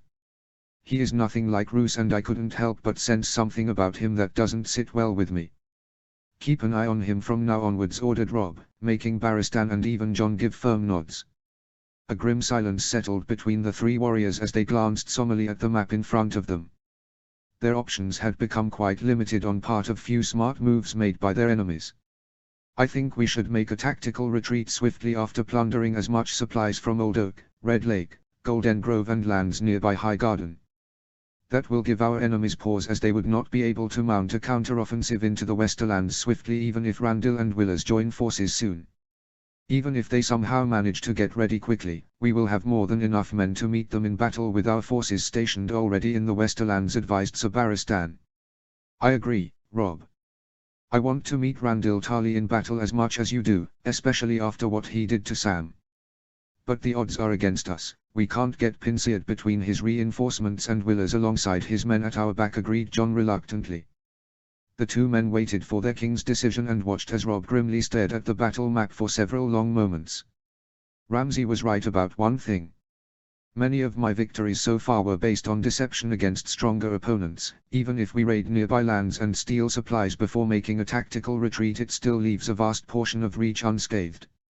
It will take additional but not much time for Randall and Willers to scrounge enough supplies to attack us in the Westerlands, which is only partially under our control so far, pointed Rob. You're seriously not considering attacking Highgarden, your grace? Asked Barristan worriedly. No, we are in no position to do that either. We'll have to aim for a less riskier option, but a dangerous one regardless. We will have to meet Randall Tarly in battle, said Rob with determination. Rob. I know, John. But we cannot allow Randall and Willers to join forces. Currently we only have slightly lesser men than Lord Tarly. From what I have heard of him, he is a stern and experienced commander who must have marched his troops like hell to come to Willers' aid at the earliest to defend Highgarden. His men will not be in the best of shape, unlike ours. If we manage to defeat or at least scatter his army, that will either force Willers to march out of Highgarden or watch his kingdom be razed to rubble, explained Rob carefully. It's a huge gamble, your grace. Do not underestimate Lord Tarly's military prowess, warned Sir Barristan. I am aware of his reputation and past victories, Sir Barristan. But there is no other option. I have asked Bran to hold the north against wildlings, Uncle Edmure and Great-Uncle Bryden to hold the Riverlands against Tywin's renewed offensive that is bound to arrive after we executed the Kingslayer, and Lord Royce to hold and subdue the Westerlands. Those are all majorly defensive tactics, and you don't win a war by only playing defense and let the enemy bring the fight to you. Somewhere, we must launch an offensive and take the initiative. I am not saying it will be easy or without risk and losses, but it must be done, concluded Rob with a heavy sigh. A part of John's heart was worried over the risks, and another could understand Rob's dilemma considering their dire situation across multiple fronts. If you feel this is the best course of action, then I am with you, assured John, making Rob offer a grateful nod. As you command, your grace, agreed Sir Barristan dutifully. I will relay the battle plan soon to the lords. John in the meanwhile pass on the word to our commanders to get the men ready to march on the double, ordered Rob, and earned a firm nod from his brother, who quickly rushed out to do exactly that. Sir Barristan watched his king stare at the map with complete focus and decided to lend his opinion after watching the concern on Rob's face, which had only manifested after his brother had departed with his orders. Your grace, we must plan for the possibility of being attacked from the rear by Willers' forces while we are engaging Lord Tarly's army on the front. Those reinforcements are his last hope of saving his kingdom while their main army is held up with Lord Tywin. The men he has currently holed up in Highgarden may break ranks to save their homes if Lord Tarly is defeated and our army starts ravaging vast swathes of Reach itself, warned Sir Barristan with great caution. Rob acknowledged the warning with a nod. The possibility was always there, and it would be a mistake of colossal proportions that could be the death of him and his entire army. Barristan watched curiously as Rob started picking up various pieces of allied forces across the board and placing them in various strategic locations across the map. To a less experienced war veteran, it would be difficult to understand the king's thoughts, but Barristan had fought more wars than any man in the Stark army. The king quickly called for a guard who arrived mere moments later and bowed as Rob grabbed a parchment and quill in haste. Barristan could feel the excitement in the king's stance as he wrote his command before placing his seal and handed the scroll to the guard. Send our fastest messengers to Hornval where Lord Hunter and his men are currently located, and another to Lord Royce himself at the Golden Tooth with this command of mine. The orders are to be followed to the letter, else the consequences will be dire for our entire army, ordered Rob seriously. We'll send 2 teams of 4 men each from our fastest riders, Your Grace. That way, even if they have to run the horses to the ground or face any unexpected attack, this message goes through, replied the guard confidently. Good man, praised Rob with a faint smile, earning a bow from the guard before he rushed out to carry out his orders. The king didn't lose his renewed momentum and marched back to the map to rearrange multiple positions of allied forces. He drew several lines across the board and Barristan couldn't help but be intrigued by the way this young boy's mind worked. Ramsay Snow was right about one thing: the odds had never been in my favor from the start. Deception has been my greatest ally in battle, and it's time I employed it again, announced Rob seriously. The Lannisters fell for it, considering Jaime's nature, which you predicted well. You think a veteran like Lord Tarly and a cautious man like Willers will do the same? Questioned Barristan curiously. I will make them fall for it by making the prize and the risk equally irresistible, countered Rob. Barristan's eyes widened in shock when he saw the king deciding the fateful battlefield where their fortunes would either arise or turn to ashes, and the crowned direwolf was right in the middle of it. The veteran King's Guard also saw Rob placing another direwolf on the map, but this one on another battlefield. Jon will not like this, realized Sir Barristan, getting a sad smile from Rob in return. I know, but as long as he lives, the hope for our cause and my family remains alive, even if this strategy fails and I end up dying in battle or worse. More importantly, I can trust him to execute this half of the plan even if my defeat becomes certain, something which other lords may hesitate to do, answered Rob truthfully. I will not allow any harm to befall you, Your Grace. I gave you my word, reminded Barristan earnestly, which made Rob offer a grateful nod in return. I have no doubt, sir.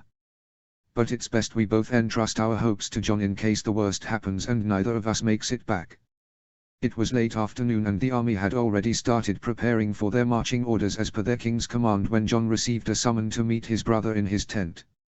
It wouldn't have been unusual if Rob had also not asked him to bring their direwolves as well, especially Nymeria. It only gave Jon a weird feeling in his gut, something which he didn't like. As he entered the tent, he found Rob sitting on a chair with grey wine not far away. There were 2 wine cups on the table in front of him alongside 3 sealed letters. The sight of it only made Jon's heart sink further in worry. Upon seeing Jon's entrance alongside Nymeria and Ghost, a brief smile appeared on Rob's previously lost face as he got up from his seat and knelt in front of the direwolves. He scratched Ghost's ears affectionately, earning him a few playful licks in return, but only when his eyes turned to Nymeria an even deeper affection arrived in the king's eyes. As Rob caressed the top of Nymeria's head, earning a soft whine and a lone lick from the direwolf, he spoke his first words. I have a mission for you, Jon and Arya. One of utmost importance and something I can only entrust you to with, said Rob honestly. What is it? Asked Jon hesitantly, and even Nymeria cocked her head quizzically. The king got back on his feet and walked back towards the table where the map of Reach was laid out perfectly. Jon saw quite a few lines drawn across various locations, but what caught his attention was the crowned direwolf on one battlefield and another smaller but equally imposing direwolf on another. His eyes met Rob's and Jon had a good idea as to what was about to be asked of him. I am giving you 2,000 men as reserves to be kept in hiding here. You will receive reinforcements of 4,000 men under Lord Hunter's command, whom I am rerouting from his current siege of Hornval in the Westerlands in the next few days. His men will be replaced by any troops Lord Royce can spare to continue the siege there, explained Rob patiently, and pointed towards the shifting placements on the battle map. You are leaving us behind, deduced Jon acutely, which earned an angry growl from Nymeria, making Greywine get up on all fours and come by Rob's side. I will take 12,000 men and link up with another 4,000 men under Lord Templeton and Sir Harold Hardang near the lands of Golden Grove. From there, We will march towards the Rosa Road and force a battle with Lord Tarley near Widow's Hill here, continued Rob without hesitation, despite the growing ire of his brother and Nymeria. Why? Asked Jon stubbornly, making Rob sigh. Two reasons primarily. The first is to keep our supply and communication lines alongside way of retreat to the Westerlands open in the worst case scenario. We are too far inside enemy territory to allow such a mistake to happen, answered Rob truthfully. And the second, questioned Jon with clenched fists, is a part of a high-risk deception that I plan to implement to draw Willers out of his stronghold or risk losing the only friendly reinforcements standing between us and the destruction of his kingdom, confessed Rob frankly. For his part, Jon kept his rising anger in check as Rob went on to explain his entire plan in minute detail. The more Nymeria heard, the more her ire increased, which was only kept in check by the even larger Greywind who looked her straight in the eyes and a whining Ghost who looked at his packmate's standoff with rising concern. By the time he was finished with the explanation, much to his surprise Rob saw neither Jon or Nymeria exploding in anger, even though the feeling was clearly present in both of their eyes. I understand the strategy and its reasons, but the risk is too high. You are our king and will be outnumbered already against Lord Tarley by 4,000 men and nearly 12,000 if Willers attacks you from the rear, warned Jon with rising fury. That is exactly what I am aiming for. The color drained from Jon's face as he heard that confession, and the presence of those 3 sealed letters only signified the gravity of the situation. Nymeria marched forward to nearly tackle Rob until Greywind got in the way, which also made Ghost jump in between his packmates. While the direwolves were locked in their own standoff, a similar one was taking place between Rob and Jon, which was only broken when Rob pointed at Highgarden on the map. Willers has 8,000 men inside Highgarden. If he decides to take my bait, he will still leave 1,000 or 2 in its defense should the worst happen. I would do the same in his situation. That will leave him with 6,000 or slightly more to attack me from rear while I engage Lord Tarley's army from the front, explained Rob, if only to make his siblings understand he had thought of various possibilities before deciding on this plan. And you are giving me exactly 6,000 men to counter him. Pincer him from behind while he tries to do the same to you, realized Jon grimly. Yes, that is exactly why I want your forces to remain in hiding to spring this trap if Willers takes the bait. If we capture him, the gates of Highgarden will be open to us. If it falls, the Tyrell's alliance with the Lannisters will be in inevitable peril, as I doubt Mace Tyrell and his other sons would want us to execute Willers, Lady Olenna and Margaery. We have already proven we are capable of executing high-ranked hostages when we disposed of the Kingslayer himself, whose importance to Tywin was known to everyone. Even if Willers doesn't take the bait and remains holed up inside his castle, I will only be slightly outnumbered against Tarley, which is why I have chosen the terrain of Widow's Hill, which will negate his numerical superiority to some extent.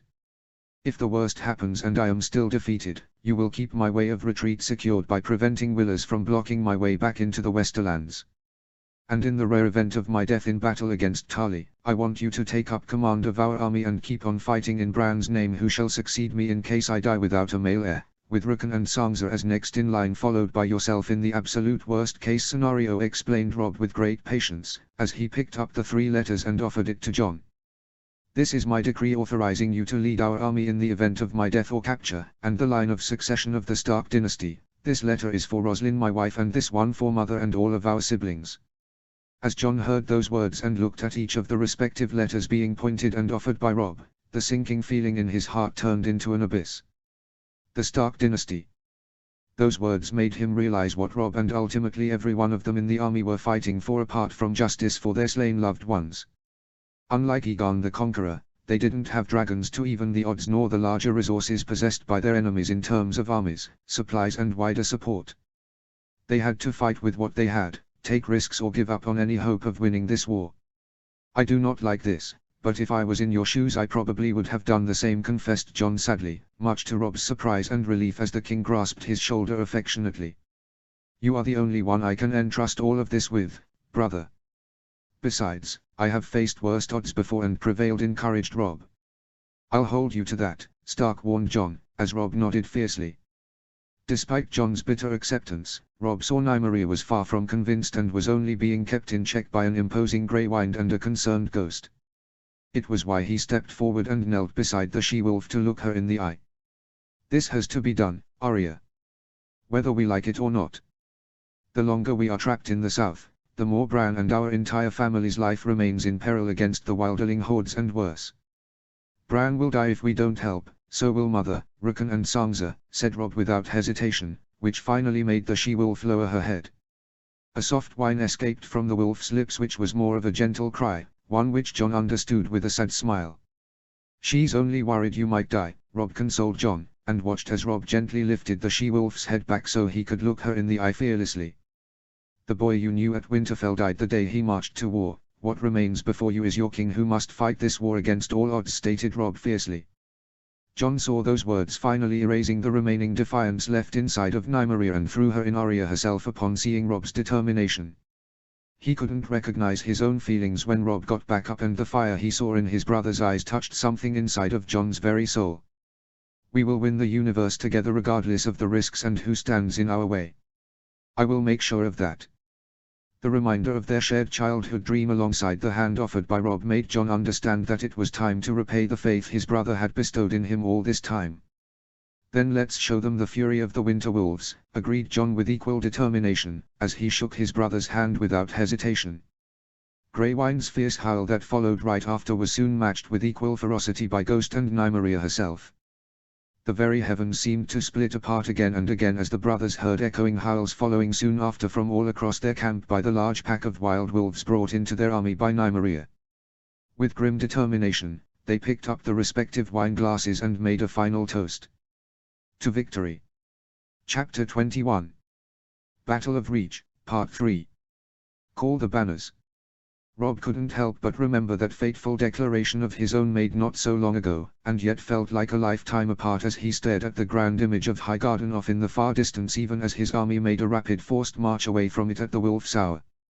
Supported by the cloudy skies preventing moonlight from reaching the lands, his troops undertook a maneuver that would either make or break his campaign. Are you afraid? Theon's dreadful question from that day haunted his heart once more, as he fought hard to stop the shaking of his hands by holding on to the reins of his horse tightly. His face was set in stone and betrayed no emotions, even if his soul was afraid to its very core. The fate of the upcoming battle and its impact on all those he held dear weighing heavily on his heart. Gazing towards the eastern direction, where leagues away his siblings Jon and Arya in the form Nymeria alongside their reserve army of 2,000 men were awaiting additional reinforcements from their forces in the Westerlands gave him some small measure of relief. Looking beside him, he saw so many members of the Royal Guard sitting atop their own horses confidently. Sandor Clegane, Small Jon Umber, Dacy Mormont, Harry on Karstark, Great Jon Umber, Sir Daemon Varden, Maya Stone and many more brave companions from the 12,000-strong army that would follow him in this battle. Your Grace, Sir Lyn Corbray's scouts sent a rider. They linked up with a messenger sent by Lord Templeton. He has managed to destroy the 3,000 reinforcements that had marched from Golden Grove towards Highgarden and is on his way to link up with us. Sir Harold and his men have also joined him, informed Sir Barristan quickly as he arrived by his side. How many men did Lord Templeton lose in this victory? Asked Robb. More than 400 dead and another 200 wounded. The one good news is that the battle took place extremely close to the seat of Golden Grave. Witnessing the massacre of their reinforcements made a virtually defenseless House Rowan surrender their castle to avoid a worse fate when threatened by a victorious Lord Templeton. He has left a token garrison force to hold the castle and to tend to our wounded who have been placed inside the castle. That was not the objective, but I can see why Lord Templeton chose this route, said Robb with a raised eyebrow. Aye, Your Grace. Lord Templeton and Sir Harold will link up with us soon and bring 3,000 men to our army. It's slightly lesser than what we expected, but it's what we have, admitted Sir Barristan. He watched as Robb went silent for several long moments before looking back at Barristan. Lord Tarly would have crossed Bitterbridge by now, asked Robb seriously. Yes, after a brief rest and resupply for his troops. He would not waste much time in dithering when the fate of Highgarden is at stake, advised Barristan. How long would a rider from Bitterbridge take to reach him with an urgent message? A day or two, asked Robb with a thin smirk developing on his face. A day or even less if the rider kills his horse in the attempt, if the message is urgent, said Barristan curiously. A predatory smile arrived on Robb's face and the shaking of his hands which he had been desperately trying to conceal ceased. Lord Templeton might just have given us the advantage we needed, said the king with renewed confidence. The king quietly conveyed the orders he wanted to be executed, and as Barristan alongside the rest of the royal guard members heard the plan in detail, they felt a glimmer of hope arise within their own hearts. "This might just work, Your Grace," said Barristan with a faint smile. "It all depends on the enemy falling for our trap," so replied the king, and hoped the deception he had planned with Jon to entrap the Tyrells would work either way while he dealt with Randil Tarly and his army. Still, he was going to be outnumbered by nearly 5,000 men against a veteran like Lord Tarly. They were not impossible odds but a risky gamble. It was Great Jon who saw the unsaid worry that troubled their king and looked at him with grim determination. "Tarly may be a tough bastard and have more swords, but the real men are with you, Your Grace. The finest cavalry in the Seven Kingdoms and hardened infantry veterans who have never faltered against impossible odds. You have led us to victory every time," we have faith, promised Great Jon loyally, earning a firm nod from his son Smalljon as well. "Lord Umber's right, Your Grace. We may be outnumbered but the quality of our battle-hardened army is not something to underestimate. Neither should you doubt your own abilities," encouraged Sir Barristan also. "You're right, I am grateful for your faith in me and our cause," said Robb modestly, earning a firm pat on the back from Great Jon with a laugh. "We are with you, lad. No matter what. Conquer the Seven Kingdoms without dragons and we might just call you Emperor, invincible ruler of the Westerosi Empire or the Empire of Westeros," proclaimed the Great Jon with a booming laugh. Robb's eyes widened in shock and he turned instantly towards Sir Barristan, who was one of the only two people he had even discussed this term about as mere curiosity alone. A question he had asked in passing only. What could be a greater power than that of a king? The veteran Kingsguard looked flustered when the king narrowed his gaze at him questioningly. "Jon may have slipped this point as a jape with this lot whilst in their cups after our last victory. The boy can't hold his liquor just yet," confessed Sir Barristan, even as he gave an admonishing glare to the rest of Robb's royal guard members. Robb smacked his forehead in despair before giving an annoyed look at Great Jon the Mad Giant and that loud mouth of his. "Did you get my brother drunk on purpose, Great Jon?" asked Robb suspiciously. "Bah, the lad needed to loosen up, Your Grace. And what a splendid idea he had, should lighten up more often," said the Great Jon defiantly, making Robb groan in exasperation. "How many others have heard about this madness?" demanded Robb seriously, making Great Jon flush a little. "Quite a few." "Stop this talk at once then. Being a king is a heavy burden itself, don't give the men more crazy ideas. We are not fighting this war for my glory, but for justice and to set the realm at peace once again. The moment we forget that, then we are lost," commanded Robb icily, and turned his horse around to rejoin the march.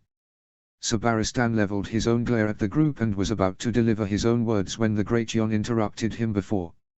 "No Stark has ever ruled the Seven Kingdoms before, Robb Stark might just become the first to do so.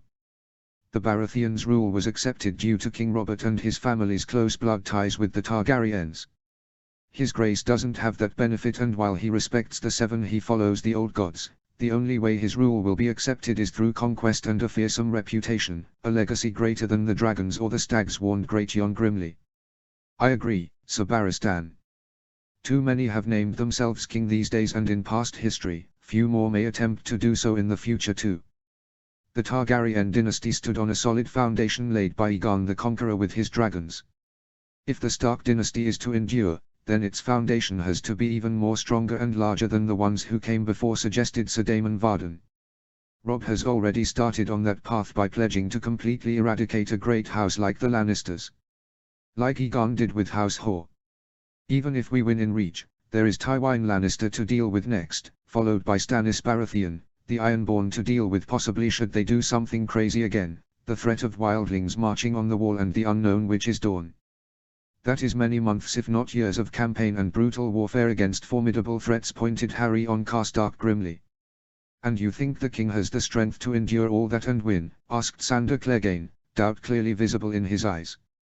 "Yes," replied Daisy Mormont with steel in her voice. Sandor grunted in response but didn't say anything further as Daisy Mormont looked at Sir Barristan with a faint smile. "If we manage to survive all of that, then we would have created a history never seen before. Perhaps that fateful day when this dream is realized, we would crown our chosen monarch as Emperor the First of Westeros, greater than any king, prince or lordling that ever came before or after this legacy will be the foundation on which the future of Westeros and the Stark dynasty will be written, said Dacey sincerely. You truly believe in this dream of yours, my lady? Asked Sir Barristan in surprise. With all my heart, assured Dacey. Jon may have whispered this to us as a jape, but we find good merit in that idea. Gods know the odds are severely against us, but if we hold on to that dream it gives us hope to fight on, and we have faith in Ned's eldest son, said Greatjon seriously. Barristan couldn't help but feel history was moving in a direction which left him hopeful and terrified at the same time. Highgarden, 2 days later. Willers Tyrell sat in his solar at the long table with an extremely concerned expression visible upon his face as he tried to understand the disturbing news he had received over the past couple of days and especially in the last few hours. So, our reinforcements have been massacred, Golden Grove has fallen and sent Lord Tarly and us a last message warning that we are next in the enemy's crosshairs. The scouts near our own seat have been found dead, with unconfirmed reports of large movement of the enemy somewhere towards the direction from where Lord Tarly is coming with his army to relieve Highgarden. Now the question is, are we really that incompetent in the defense of our own lands, or the devil's luck is with Robb Stark, said Lady Olenna harshly. He has never lost a battle, grandmother. I am starting to see why, said Willers with great reluctance, making the old woman scoff.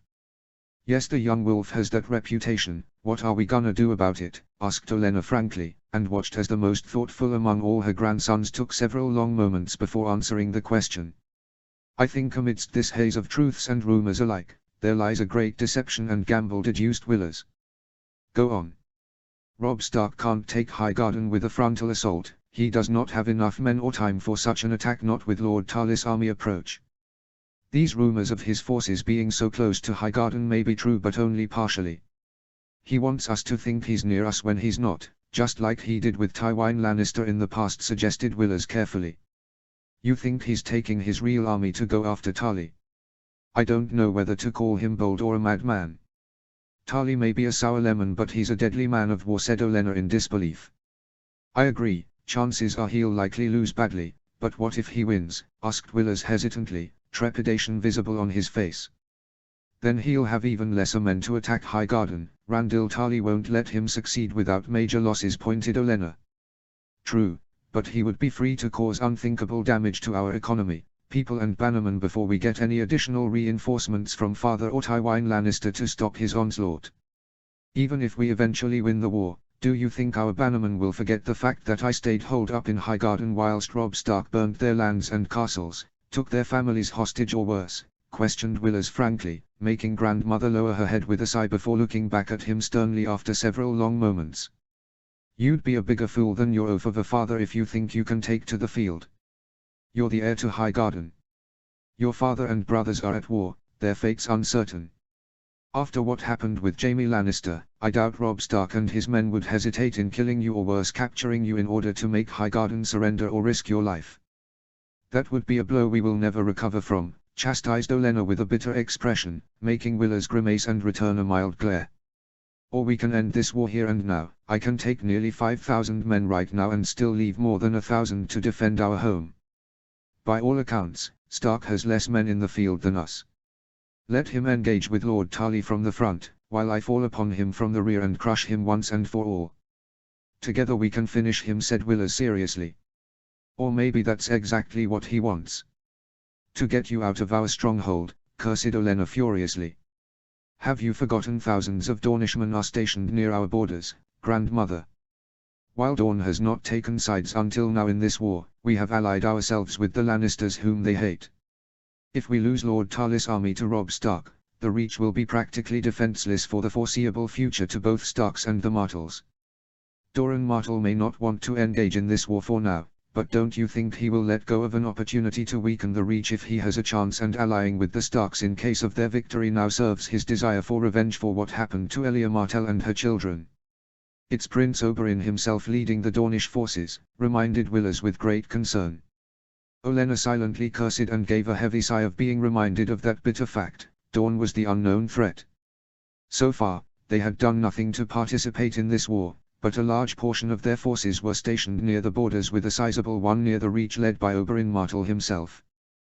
With Reach's main armies in the field with her oaf of a son, their reserves whittled down by Robb Stark recently. Lord Tully's army was the last hope left for their kingdom's immediate security. Then send the men to aid Lord Tully, but you stay here with the remaining garrison to defend our home, advised Olenna reluctantly, only for her grandson to remain silent for several long moments. Willers. Grandmother, we are fully invested in our alliance with the Lannisters, but they are doomed to be stripped of their house status itself should the Starks prevail in any circumstances. The same ultimatum has been issued for all their supporters, and Bannerman included. Our own status as Lord Paramounts of the Reach is not as solid and always contested by few of our Bannermen, cautioned Willers carefully. You want us to plan for contingencies should the unthinkable happen despite our best efforts to destroy the Stark army in our lands? Asked Olenna calculatively. We must, declared Willers grimly. 1 day later. Jon's face had gone deathly pale as he heard the messenger who had arrived at their makeshift camp inside a small forest close to the ocean road. Say that again, lad, asked Mage Mormont in disbelief, the fearless she-bear also clenching her fist bitterly. Our messenger team was ambushed and slaughtered by an Ironborn party near Tarbeck Hall. The others in my group gave their lives in order to buy me time to escape and bring you the news. We never managed to reach Hornval to Lord Hunter asking him to route his forces to you, my lord, or to Lord Royce about this command from the king. I am truly sorry and deserve whatever punishment you or his grace deem fit, repeated the messenger with deep regret and shame. Jon could not fault the man as he was barely able to stand and had a nasty head wound that was barely covered with some cloth, and deep gashes on his left arm and chest which were bleeding. It was a miracle he had managed to escape due to the sacrifice of the rest of his party and his own determination. This is not your fault. Get yourself looked at by the healer and take some rest, said Jon somberly. Thank you, Lord. Before I escaped, the Ironborn were jeering at us, saying we were screwed, that they would bring the sea down upon one of us in the Westerlands and the Reach for getting Theon Greyjoy killed. Jon nodded before he excused the messenger, and once the man was away cursed bitterly. Fucking squids, swore Jon angrily, even as Ghost and Nymeria seated nearby in the tent gave fierce growls. If this is as accurate as we are presuming, the Mad Greyjoys have opened up a front against us in the Westerlands. We don't know their forces' true strength, and until Lord Royce is able to drive them back to the sea, our way of retreat and supply lines are cut off. Nor will we be getting the 4,000 much-needed reinforcements from Lord Hunter, said Mage Mormont grimly. They barely had 2,000 men as reserves here and were dependent on those reinforcements to deal with any support force dispatched by Highgarden after Robb. We can't call Robb back, it's already too late. Our scouts are already reporting a force being mustered in Highgarden to march after him. The enemy has taken the bait, said Jon flatly. And we have become the Greyjoys' casualty, concurred Mage.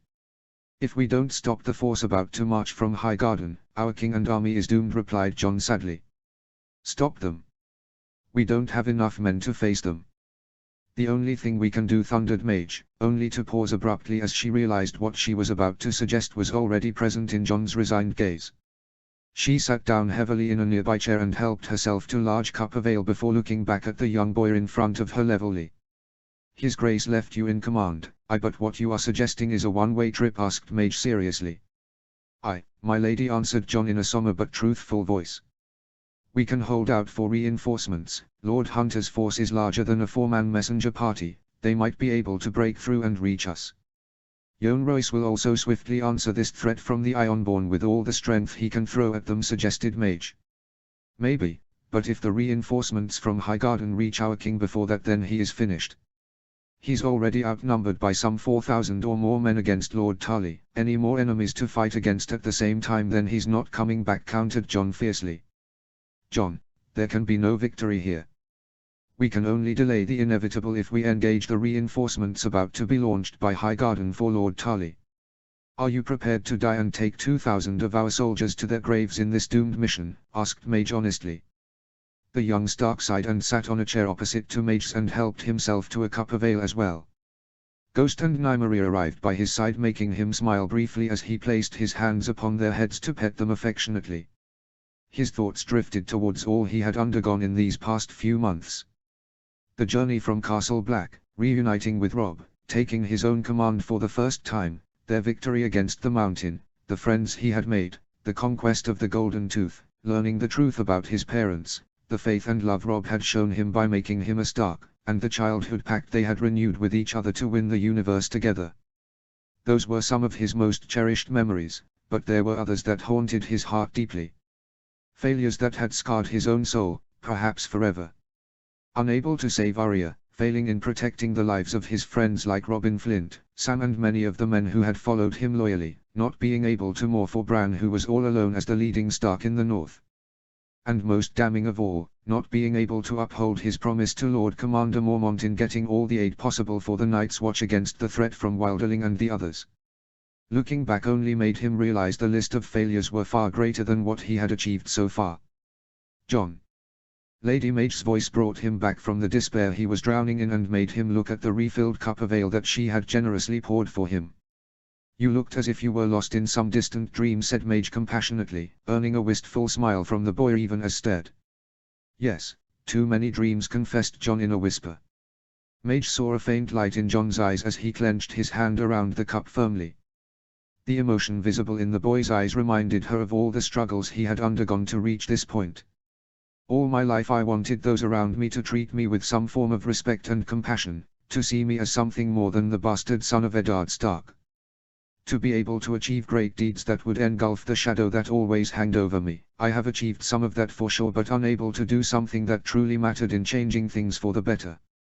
But this matters, my lady, I feel it in my heart, said Jon earnestly, making Ghost and Nymeria lick his palms affectionately. He smiled at the wolves before draining his cup of ale and standing up to face Mage Mormont with grim determination. For the sake of all of our future, Robb must stay alive and be protected at all costs. I will buy him time with my life if needed so he can accomplish our dream and safeguard the fate of our kingdoms and people. I will speak to the men and give them the truth to decide for themselves. Those who volunteer for this sacrifice will follow me, and the ones who can't I request you to take them back alongside Ghost and Nymeria to Cricker Hall to garrison and await further commands from the king, said Jon without hesitation. The direwolves growled furiously and threatened to trample Jon over, which made Mage chuckle a little. I see your point, Jon. It must be done, but you are crazy if you think I or the direwolves will abandon you in this desperate hour. Daisy would be most angry if I left you to shoulder this burden alone, same goes for the king. We will help you engage and delay the Highgarden reinforcements to buy time for our king, and that is final, said Mage fiercely, as she grabbed her mace. The direwolves barked in agreement and howled loudly, earning similar cries from the wolf pack that still followed Nymeria across their camp. Jon protested repeatedly, but it all fell on deaf ears as Mage alongside Ghost and Nymeria remained unmoved. He could see the grim faces of nearly 2,000 warriors staring at him as he finished explaining the situation to the reserve force under his command. Lady Mage and the two direwolves standing beside Jon looked undeterred, but the same could not be said of quite a few men. I have told you the full truth of the situation. You all deserve that after all you have sacrificed, said Jon frankly. Murmurs were rife among the men and he gave them a few moments before speaking further. The enemy reinforcements from Highgarden are about to march soon. They will outnumber us 2 to 1 or slightly more. Any warrior who makes a stand with us in order to delay them may not survive this battle, confessed Jon. Many faces fell in despair upon hearing that bitter fact, which only made Jon steel his own resolve and look at them all with as much conviction he could muster in his own heart. All of you have fought long and hard, marched hundreds of miles to oppose the collar of submission that the Lannisters and Tyrells would want to put our kingdoms under. Every drop of blood, sweat, and tears has led you to this day. The enemy may have more swords, but not as many brave-heart veterans of several battles like you all. I ask the fearless Northmen, the unbroken rivermen, the valiant men of the Vale, will you cower and run against the flowery warriors of these soft lands? Challenged Jon. He was thankful that Robb had seen it fit to leave with him hundreds of veterans from the Battle of Whispering Wood and Riverrun. Jon had also commissioned hundreds more of those who had fought alongside him against the Mountain and at Golden Tooth. It was these veterans of the North and Riverlands who roared back in defiance, making many from the Vale join in. They fight for a king who cowers behind his own men. They fight for a dynasty that was responsible for the murders of Lord Eddard Stark, Lord Jon Arryn, and the rape of the Riverlands. They threaten to destroy the future of our own, but thanks to all of you we have now brought vengeance to their lands, their people, their blood. Mage couldn't help but grin savagely as those words ignited a wave of rage and bloodthirst among the men, making many of them slam their swords and spears against their shields and armor in approval. She saw now that Jon had the attention of many warriors who were listening to his every word, with more and more slowly starting to believe in the fight that Jon wanted to take them all in. In this moment, John Stark was every bit the decisive commander these men needed. For every moment we hold the enemy at bay, the higher our chances for our king to achieve victory in this war. For every enemy fighter we kill, reduces a sword that would be levied upon our king and brothers who have walked into hell for the sake of our future. And when they do reach that dream, they will tell our story for all to know, a story of courage, sacrifice and faith. Madge felt deep satisfaction within her heart when Longclaw was unleashed by John Stark and pointed it in the direction of the men, making hundreds upon hundreds of warriors unleash their own weapons in the air. We will be remembered. Madge pumped her own mace in the air and gave out a fearsome battle cry to be swiftly joined by the direwolves and the wolf pack, as the army started joining the war cry one man after another.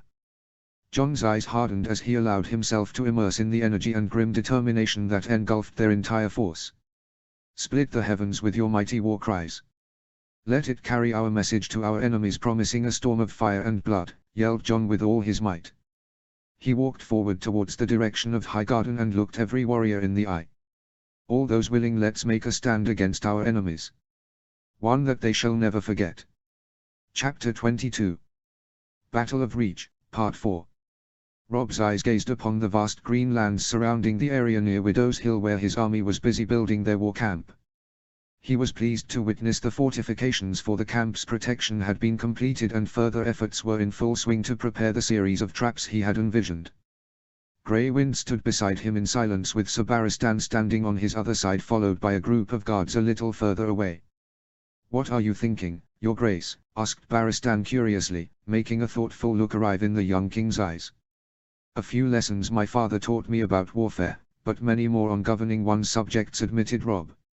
"I can't help but imagine what Lord Stark would have done in the situation we face," replied Barristan.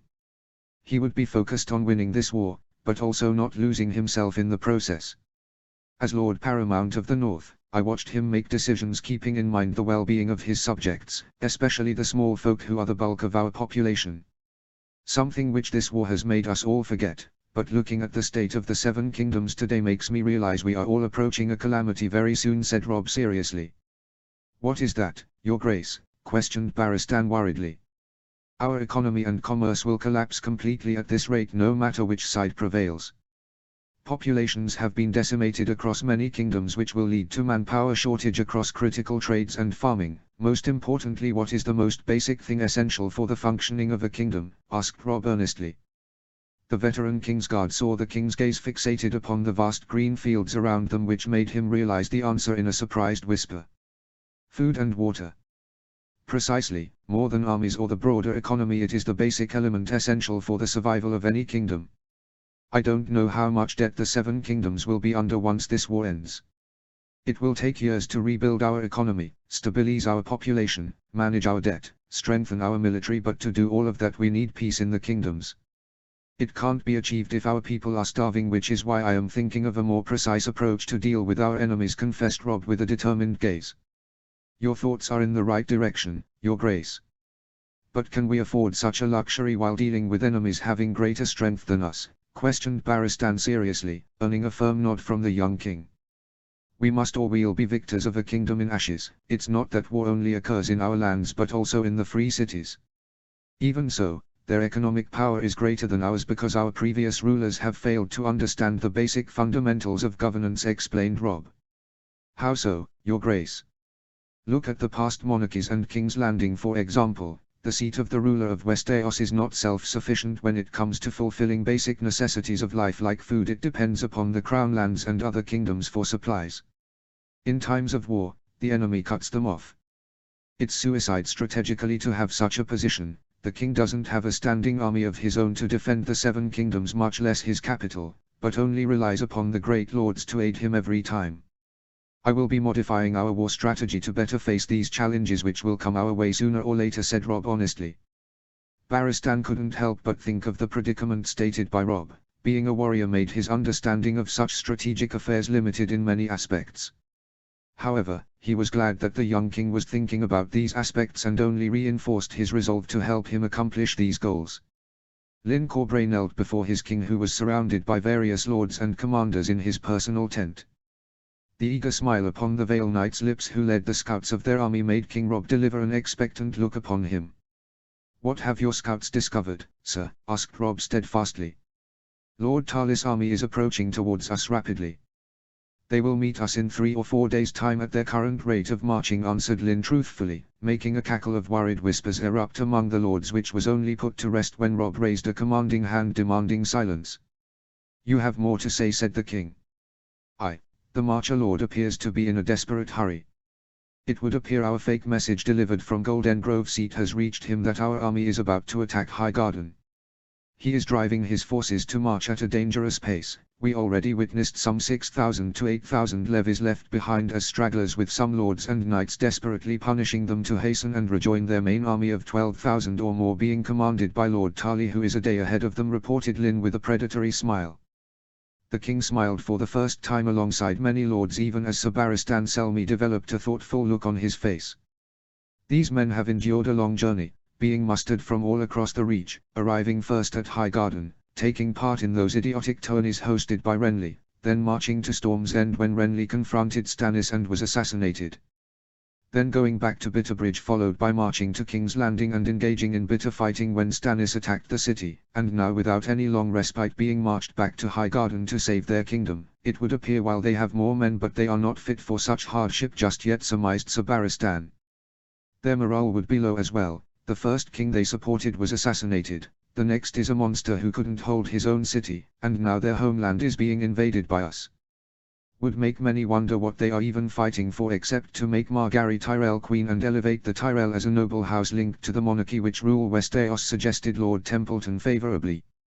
Many more positive remarks were made by several lords and officers, one after another, raising everyone's morale even further, but Barristan saw only the king staring hard at the map of Reach placed in front of him on a table. The king asked pointed questions to their scout commander on the enemy strength composition, which lead to some interesting and disturbing revelations. The Stark army was made up of 15,000 fighters with nearly 8,000 heavy cavalry, the bulk of it being Knights of the Vale, and another 1,000 light cavalry comprised of smaller units of Northmen and Rivermen, as the king had left a small reserve portion with Jon Stark as backup to keep their supply lines and way of retreat intact. The remaining 6,000 in their army were infantry comprised of swordsmen, pikesmen, spearmen and 2 small companies of archers. One key distinguishing fact of Robb's army was the fact that they were all a mounted force, with each warrior having a horse of their own for marching. Robb had made that fateful decision before embarking on this campaign, knowing mobility would be critical. Lord Talis' force, however, was nearly consisting of 6,000 cavalry of all forms and the rest 14,000 being infantry of all forms, majority of whom were struggling to keep the marching pace with their cavalry, a problem not present under the Robb's own army. The Reach certainly can field more cavalry than that. Most probably the rest are either near King's Landing or being kept in reserve for some other planned assault, possibly in the Riverlands, suggested Barristan earnestly, as Sir Lyn Corbray finished his report on the enemy strength. Roose Bolton, Great Yon Umber, Sir Harold Hardyng, Lord Templeton, and many more lords alongside their commanders debated multiple course of action they could undertake, and while their king heard them all respectfully, they didn't miss Robb's calculated gaze fleeting between the map before him and some consideration far away in his mind. "All warfare is based on deception, my lords. That has been the cornerstone of my strategy while dealing with our enemies. We have made the enemy believe that we are near Highgarden, now we must make him believe we are near to them as well. Lord Tali and his army are in disarray on account of the panic we have created. We need to increase that pressure tenfold. Our first objective: I want small strike teams made up of our fastest and most fearsome warriors to hit these villages and settlements first by tomorrow. Objective is not to rape, murder or plunder, but to terrify the people and make them run towards Lord Talis' force. Flood him with misinformation of multiple attacks happening across the land and have him dispatch more forces to deal with these threats. Lord Bolton, I am entrusting you with this objective. You are free to choose your men and resources," said Robb decisively, as he pointed at the targets on the map one after another. Roose Bolton narrowed his eyes upon realizing the settlement targets being pointed were near the seats of Longtable, Cider Hall and even few close to the Talis' own seat of Horn Hill. The most brazen attack was to be launched in open vicinity of Lord Talis' home. A cold smile arrived upon Roose's lips as he looked back at the young Stark. "Clever, you want to break up his army further into pieces. We will need additional help in ensuring the news of these attacks reaches Tali at the earliest for maximum impact. Small screening teams will also be required to warn our strike teams in case the enemy counterattack is approaching faster than expected to retreat. Most importantly, sizable ambush forces will be required to complete the trap-surmised ruse coldly, earning a merciless nod from the king. The scouts led by Sir Lin Corbray will act as your eyes, ears and mouth against the enemy alongside the people you will displace from these settlements. I want 3 ambush groups comprised of 2,000 men stationed in this small forest, these hills and near this stream to spring the trap.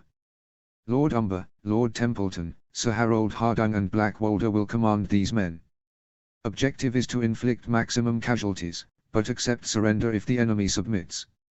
Retreat and preserve your forces if the enemy force is too strong, advised Rob, as he placed direwolf icons on the specified ambush sites. As the lords and commanders nodded firmly, the king then turned towards members of his royal guard present in the tent.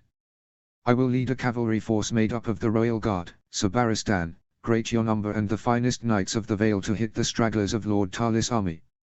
I'll take 3,000 men for this task, leaving the rest of our men under Small Jon Umber's command to defend this camp. Greywind shall also remain here to maintain the illusion that I am here, declared the king. This strategy, while cunning, has risks, your grace. We are spreading more than half of our forces for multiple objectives, leaving a lesser number to defend our headquarters here.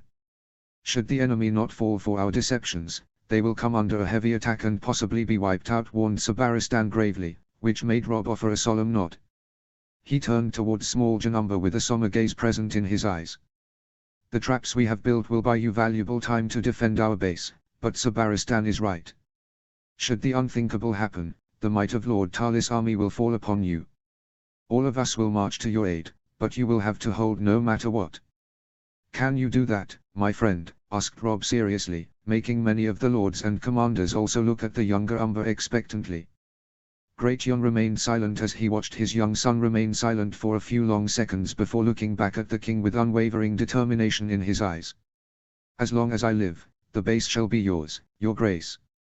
After his meeting with the lords and commanders, Rob decided to take a stroll through their makeshift war camp to check up on the men. Accompanying him were Sir Barristan, Sandor Clegane, Dacey, and other members of his royal guard. For men of the North and Riverlands, it was a common practice which they had seen the king indulge in before also. But for the Valiman, it was a surprise which they were pretty happy with. Barristan Selmy watched his king sit amongst the lowest-ranked soldiers with great ease, took the initiative of learning their names, inquire about their families and dreams, asked if they lacked anything, reassured any lingering concerns about the upcoming battles. He repeated that process multiple times with different groups of soldiers from all 3 kingdoms, even indulged few of the lords who sought an audience with him. Those subtle gestures had an impact which neither Barristan or the other members of the royal guard could ignore. It was visible in the smiling faces of the soldiers upon watching their king being one of them, the proud and reassured stances of the lords. Their next stop was surprisingly the area being used by the few healers following their army. Rob asked them all to relax as he approached the lone form of Lady Talisa Magai, who offered him a curt bow.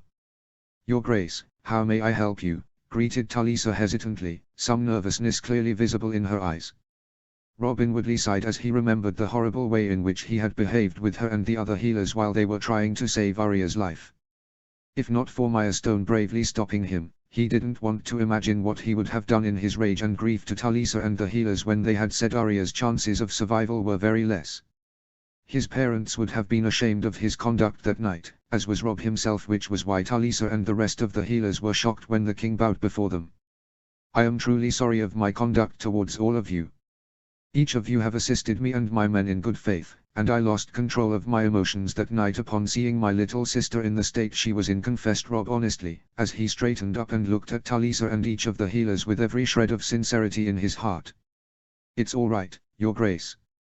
All of us are truly sorry as well for not being successful in saving Princess Arya, answered Talisa sincerely, and offered an apologetic bow of her own which was mirrored by the remaining healers. Thank you for all that you have done. I promise that you will not see such unbecoming conduct from me towards any of you ever again, promised Rob without hesitation. It elicited a brief smile upon Talisa's face and many of the other healers, but the king also saw an unsaid question lingering in the eyes of the brave woman before him. There is something more you would like to say, said Rob invitingly, earning a hesitant nod from Talisa. We are with you, Your Grace. So far you have led us honorably, but the road ahead is full of peril. No matter how this war proceeds, my heart weeps for the small folk and every innocent caught up in this conflict between the great houses. I have seen so many young men die horribly in front of me screaming for their mothers, boys who didn't know any better and were simply plucked from farms and shoved a spear to fight against you whom they know nothing about. I have no right to ask anything of you, but consider this my humble request to do everything in your power to protect as many innocents regardless of where they belong from, explained Talisa patiently. Kings don't win wars by being weak-hearted fools. It's just the way the world is, girl. The weak always die, rebuffed Sandor Clegane with a scoff. Tywin Lannister butchered thousands of our small folk in the Riverlands when he invaded. Those deaths will be answered, said Per Winfrey bitterly, earning firm nods from few more members of the royal guard surrounding the king. Undeterred by the rebukes, Talisa looked directly in the eyes of those who had countered her thought. Then how are you different from Tywin Lannister, whom you call a monster? He kills innocents for the sake of his motives. Can't you at least restrain yourself from ending the lives and livelihood of all small folk in blind vengeance? Asked Talisa sternly. Before any further heated arguments could break up between Talisa and warriors of his royal guard, the king stepped in placatingly. I understand your reservations, my lady. My aim is to win this war and do everything necessary to protect the lives of my men. Began Robb carefully, which was enough to calm down the nerves of many from his royal guard but not satisfactory to Talisa until she heard the king's next words. But while doing so, I will strive to protect as many innocents as possible. We will not destroy the small folk of Reach, but its lords who are our enemies. We will hit military and logistic centers alongside important seats of nobles in time, however we will not destroy the livelihoods and food of the common citizens. Whatever we take from them to sustain ourselves or destroy as part of our war objectives, the common people will be offered compensation for that loss. It is why I ordered sizable amount of gold to be seized from the Westerland mines belonging to Tywin and his lords. I will not let the small folk of any kingdom, including the ones fighting us, starve or get pushed into desolation on my account, promised Robb with determination. Sir Barristan's eyes widened in shock as he finally got the answer to the question he had asked the young king on the captured gold during their march through the Westerlands. Robb had only told him that he would get his answer in due time and hadn't distributed the sizable wealth among his lords or soldiers. Quite a few had been annoyed with the king over the decision, but he had stood firm. You thought about the small folk of Reach even back then. There were a varied mix of emotions ranging upon the faces of everyone inside the medical tent as they all looked at their king, who in Barristan's eyes stood taller than anyone else in this moment. For a moment, he saw a ghost of Lord Eddard Stark standing behind Robb with a proud look in his eyes. The veteran Kingsguard grip over his trusted sword tightened as he remembered the incident which was one of the starting points of this war. The moment when Eddard Stark stood up for the small folk of the Riverlands against the tyranny unleashed by Gregor Clegane on Tywin's orders when Lady Stark captured his son, Tyrion, in the Vale. It was one thing to defend one's own people and allies, but quite another to think about the safety of the innocents under the banner of the enemy. I will strive to protect the innocent to the best of my abilities, Lady Talisa assured Robb steadfastly. With those words, the king turned around and marched away, leaving the stunned healers and members of his royal guard including Barristan in an uncomfortable silence. Did he truly mean that? Asked Sandor in disbelief. Our king is many things, but a liar he is not, Sandor Clegane rebuffed Daisy fiercely. He has a good heart then, I hope it does not get us all killed. Miles away from Highgarden, Jon alongside a group of scouts under his command discreetly observed the march of the reinforcements dispatched by Highgarden. At this rate, they will reach King Robb's rear in the next 3 to 4 days, warned Sir Wendell Marndaly, one of his companions. If we face them, we'll be butchered, said Mage Mormont frankly. Jon heard the warnings, but his gaze was fixated on the fancy Tyrell banner being carried forward by a group of heavy knights, all of whom were surrounding a handsome man riding on a horse. We attack them tonight once they make camp. Objective will be to inflict maximum casualties, destroy their supplies and kill their commander, declared Jon simply. Oh, we'll get into their camp all right. Getting back out will be impossible, said Ray Snow, one of the sworn guards of Sir Wendell. Winter's coming, lad.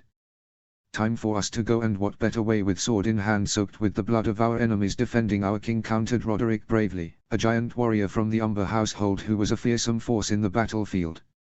I agree, although I cannot help but feel your face is familiar, said Jon curiously, and got a grin from the Umber Guard.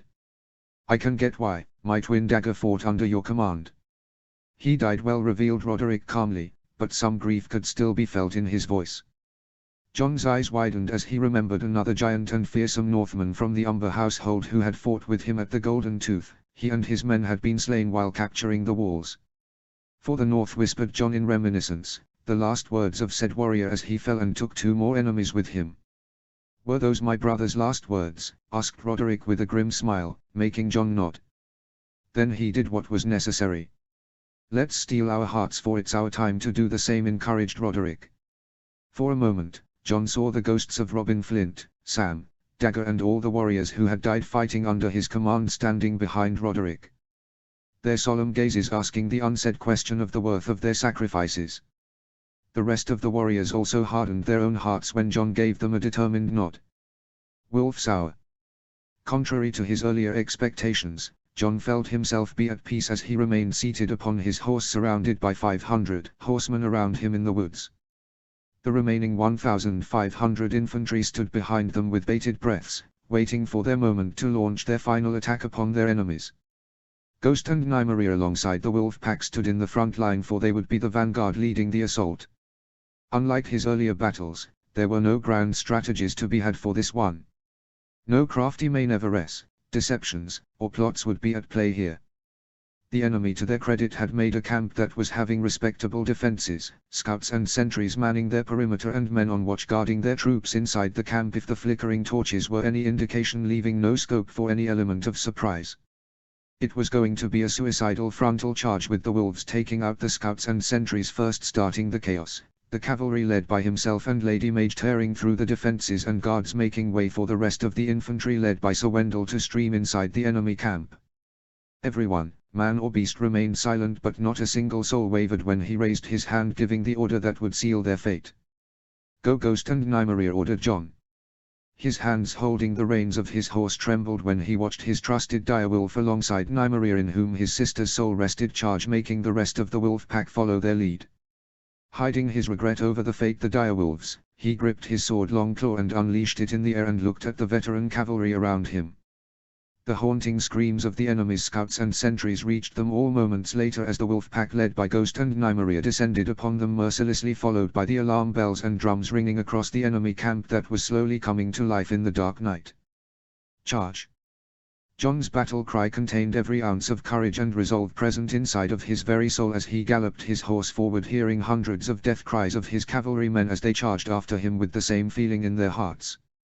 The alarming sounds from the enemy camp intensified further as the Stark cavalry emerged from the woods and rushed towards it in full force. Jon grabbed a shield in his left hand, making his cavalrymen do the same as he saw dozens of enemy archers come rushing towards the main entrance of the Tyrell camp. Watching as the direwolves had neutralized the sentries and scouts, he whistled loudly and sent a command to Ghost, hoping somehow the wolf could hear his thoughts to scatter his pack. For once, his wish was granted, or the direwolves and the wolf pack felt the danger as a rain of arrows was launched towards them, making them scatter. A few of the wolf pack still weren't fast enough and were slain mercilessly, but the majority of them scattered away in different directions under Ghost and Nymeria's lead, which left the northern cavalry to face the enemy defenders head-on. Jon saw the shock and slight fear among the enemy defenders as the sight of the northern cavalry madly charging towards them became clearer. Still, unlike the Lannisters he had faced in the past, these men didn't lose cohesion as there were experienced officers barking commands from nearby, making the archers quickly prepare for the next volley even as a wall of spearmen rushed ahead of them to halt the northern charge. The first of the arrows were launched towards Jon's cavalry, making him raise his shield and pray to every god that existed for some favor, even as he yelled at the cavalry following him. Men, push forward. No matter what happens, we must break their front line for the infantry to enter the camp, yelled Jon in defiance. Fearsome roars and grunts accompanied his command as the men raised their shields as the volley of arrows descended upon them. Pained screams of horses and men followed as nearly a dozen were struck down, yet the charge continued. More and more volleys of arrows rained down from the skies, taking additional lives from the Stark cavalry. And yet those sacrifices were not in vain as the direwolves led by Ghost and Nymeria re-emerged from around the camp to charge straight towards the Tyrell spearmen that were standing in the front line to halt the Stark cavalry charge. With deadly howls, The wolf pack crashed into the spearman line. Many were butchered straight away, but Ghost and Nymeria didn't waver as they tore through the defenders, snapping necks, groins, heads. The enemy archers aimed towards the brutal melee but hesitated in fear of shooting their own men while trying to target the wolf pack, jumping everywhere.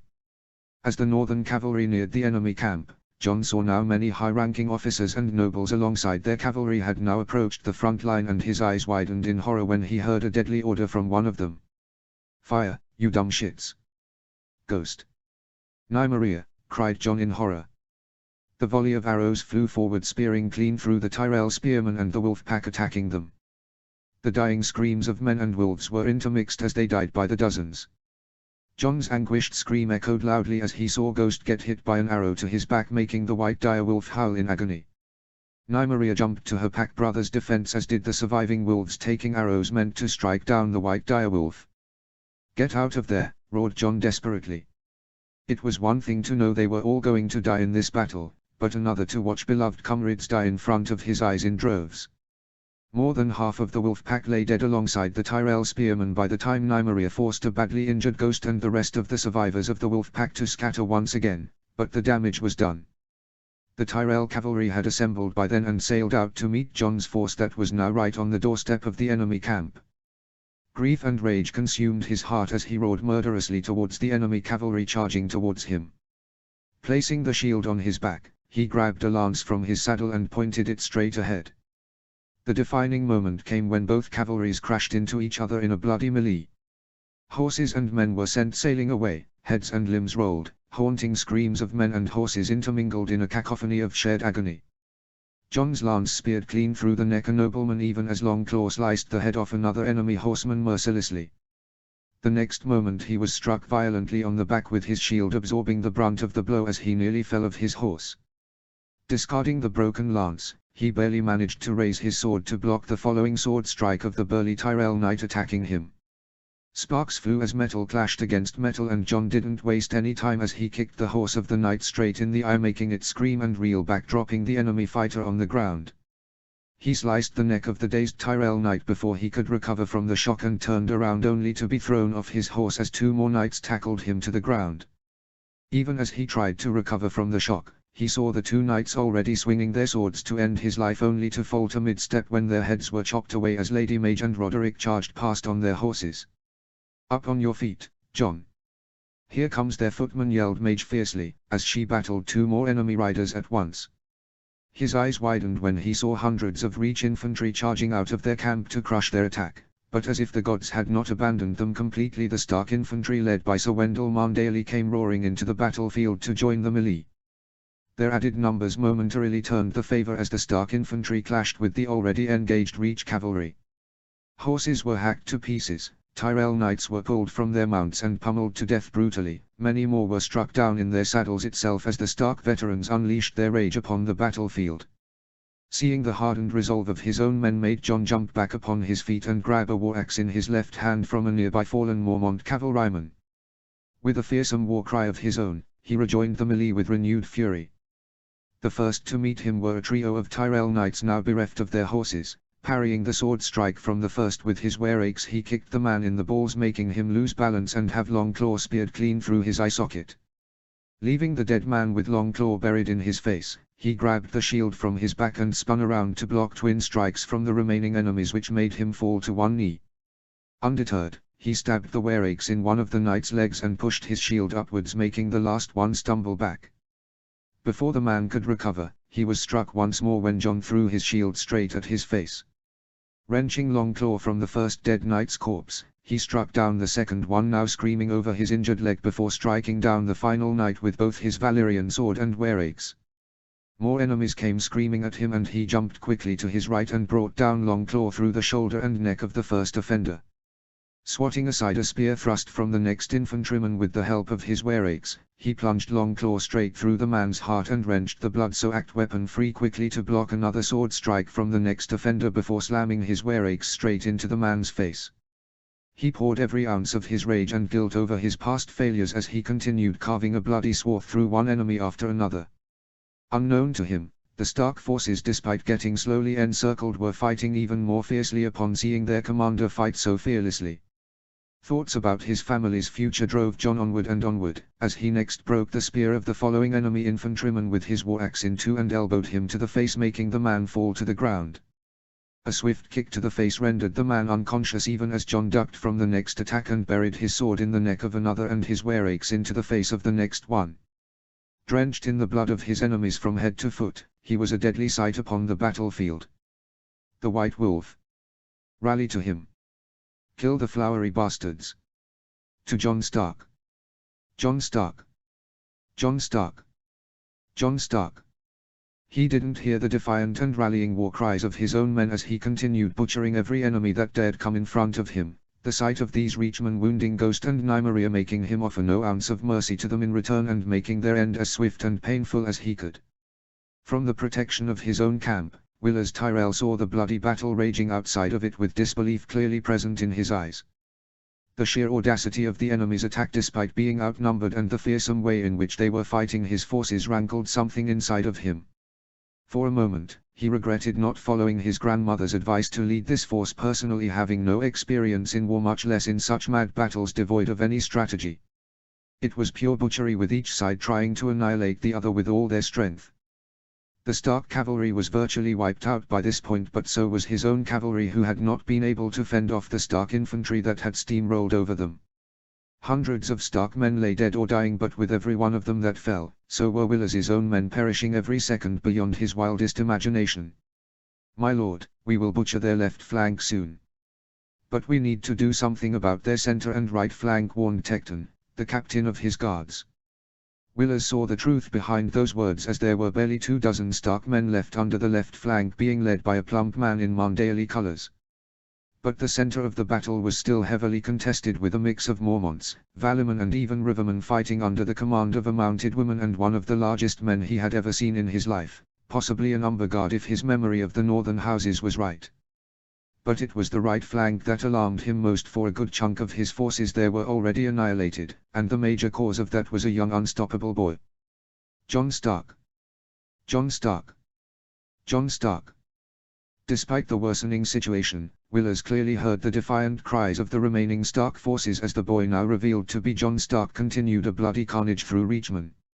So this is the famed White Wolf, one who killed Gregor Clegane himself in single combat and took the golden tooth from the Lannisters, whispered Tecton with grudging respect. He's a fine warrior and deadly swordsman, Willers couldn't help but praise himself, upon witnessing John taking on men of all sizes, sometimes multiple at a time, and emerge victorious with increasing number of wounds on himself, not that it stopped his carnage. Should we retreat, my lord? If he's here, Robb Stark wouldn't be far, suggested Tecton hesitantly. From what I know from the reports of our informers, Robb Stark has already marched to meet Lord Tarly. Plus, he wouldn't let his brother fight such a suicidal battle. This seems to a desperate attack. Commit all of our forces, focus on crushing the enemy's left and then encircle them completely. They should not enter our camp at all costs, directed Willers calmly. Tecton nodded even as he signaled the last of their reserves, nearly another 1,000 men, to rush outside to carry out the order. The bodies kept on piling up as John continued his onslaught against the Reachmen on the right flank. He had already lost count of the number of men he had killed already. Knights, swordsmen, pikesmen, spearmen, it didn't matter, for everyone fell in front of his rage and Longclaw's sharp blade. He was brought out of his bloodlust when he heard a familiar whistling sound and instinctively tried to reach for the shield on his back. Both Reachmen and the handful Stark men fighting by his side were hit without any distinction, with one arrow lodging itself into his left thigh and another in his upper left chest, eliciting a pained scream from his throat. More whistling sounds followed and he realized the danger, making him roll over and grab a nearby corpse of one of the enemies to place his body beneath it. It proved to be a life-saving decision, as a larger volley of arrows rained down upon the entire right flank, eliciting more dying and painful screams from men all around him. By the time he pushed off the enemy corpse he had been using as cover, now full of arrows, his eyes widened when he saw the right flank was completely annihilated by the enemy archer fire. They had not even spared their own men, but the damage was done, as not a single Stark fighter was left alive either, as hundreds of more enemies came rushing from the camp to start their encirclement. Realizing he was outnumbered, he limped back towards the center where some of his forces were still fighting under Lady Mage and Roderick. His leg was in another world, full of pain even as blood seeped out of his chest, soaking the already darkened battlefield. From the corner of his eyes, he caught sight of Ray Snow on the left flank. The brown-haired sworn sword of Sir Wendell was single-handedly holding a good portion of their surviving left flank, battling a dozen enemies simultaneously. He struck down 6 enemies one after another, living up to his status as a battle-hardened veteran, but eventually he took multiple sword hits from a dozen more enemies surrounding him, making John cry out his name. Their eyes met and John saw a tired look upon the older man's face as he raised a trembling blood-soaked hand to place it upon his heart a moment before his head was chopped off. Sir Wendell roared monstrously in black fury upon witnessing that death and started striking down more and more men with renewed anger, with the last of his men rallying around him on the left flank.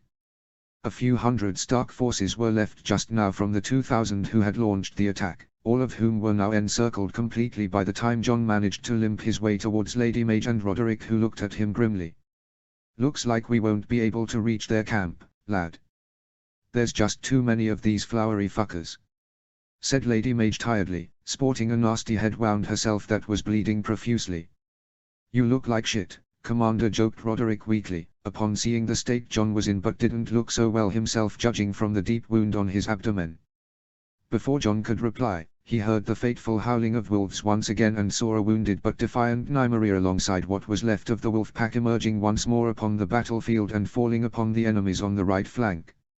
He paled upon realizing his defiant little sister's soul now residing in that dire wolf would not abandon him until she was butchered herself. But it was not something he could bear, having already lost her once.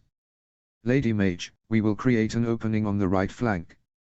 Get a few men and the dire wolves out of here. You must tell Robb of what's coming." "I'll hold them off for as long as possible," said John grimly. "Take Longclaw and have your squire wear my helmet, he looks a bit like me too. Hopefully that will make the dire wolves retreat alongside you." "I cannot afford to see them die here," explained John further, as he offered the ancestral sword of House Mormont back to its current leader. "Absolutely not.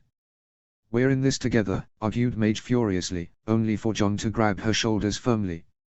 "Look at me and my wounds, I won't make it far on horseback," he rebuked tiredly, and made her look at the grave wound in his chest where an arrow was lodged firmly. It was a testament to the boy's resolve that he was still standing and not passed out cold or dying already. "What will I tell the king and even Daisy?" "How can I let you die while I escape?" asked Mage in a broken voice, and was further saddened upon witnessing John growing even more pale and coughing blood. "Tell my brother he has to win the universe for me, fulfill the dream we had seen together. As for Daisy, she will understand my actions." "It's my final order, Lady Mormont," said John seriously between laborious breaths. "I'll stay with him, my lady." "You go, the king needs to know of this defeat and the new threat to his rear," said Roderick without hesitation. Mage wanted to say a lot more, but saw John was already fading in front of her slowly due to his wounds and the blood he was losing. With a heavy heart, she accepted Longclaw from his hands alongside his helmet, earning a relived smile from the young Stark.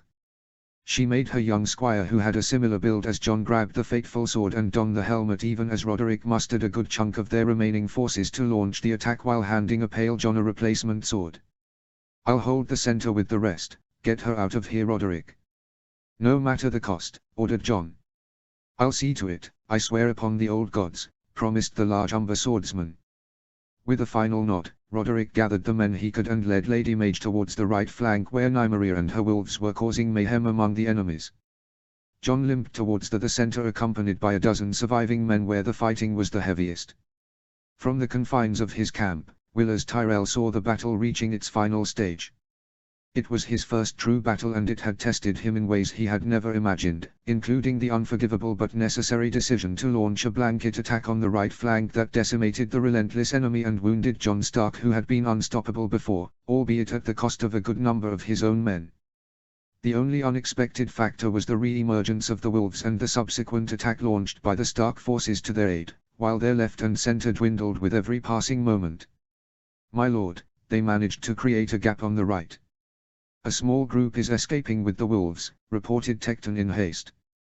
Willers saw that to be the case, as a small group of 10 men and a woman were riding away on horseback. Upon watching the same, even the direwolf and her few surviving packmates started to retreat. "Let them go," said Willers with a reluctant sigh. "My lord." Our cavalry forces are destroyed, and we've suffered good number of casualties among the infantry too. We will win this battle, but are in no shape for a pursuit or a battle with Robb Stark now. We need the last few horse riders to act as our screen as we return back to Highgarden, anything else will be folly, reprimanded Willers in a firm voice. His attention shifted towards the battle in front of him, and to their credit the last of the Stark forces were fighting admirably despite being surrounded and being killed one after another. Willers realized the reason for that when he saw a badly wounded Jon Stark to be in the center of the battle alongside a large knight from House Marndaly and another monster of a man fighting by his side. He couldn't help but remember his conversation with his grandmother from earlier, about hedging their bets now that the future of the Lannisters was quite uncertain. With Stannis occupying the capital, Robb Stark and his armies wreaking havoc in the Westerlands and now Reach, the Riverlands being liberated and the Vale finally picking a side, this war had turned even more murkier. They're unwavering, whispered Tecton in awe and disbelief. His words only made Willers arrive at his own decision and look at his followers. Offer them a chance to surrender. Enough blood has been shed today, ordered Willers swiftly. But my lord, they attacked us and invaded our land. Why should we show them mercy like this? Asked Tecton angrily. Killing our enemies is not always the answer to our problems, Tecton. Besides, if I kill Robb Stark's brother on this battlefield, it will only unleash his fury even more upon our people and land.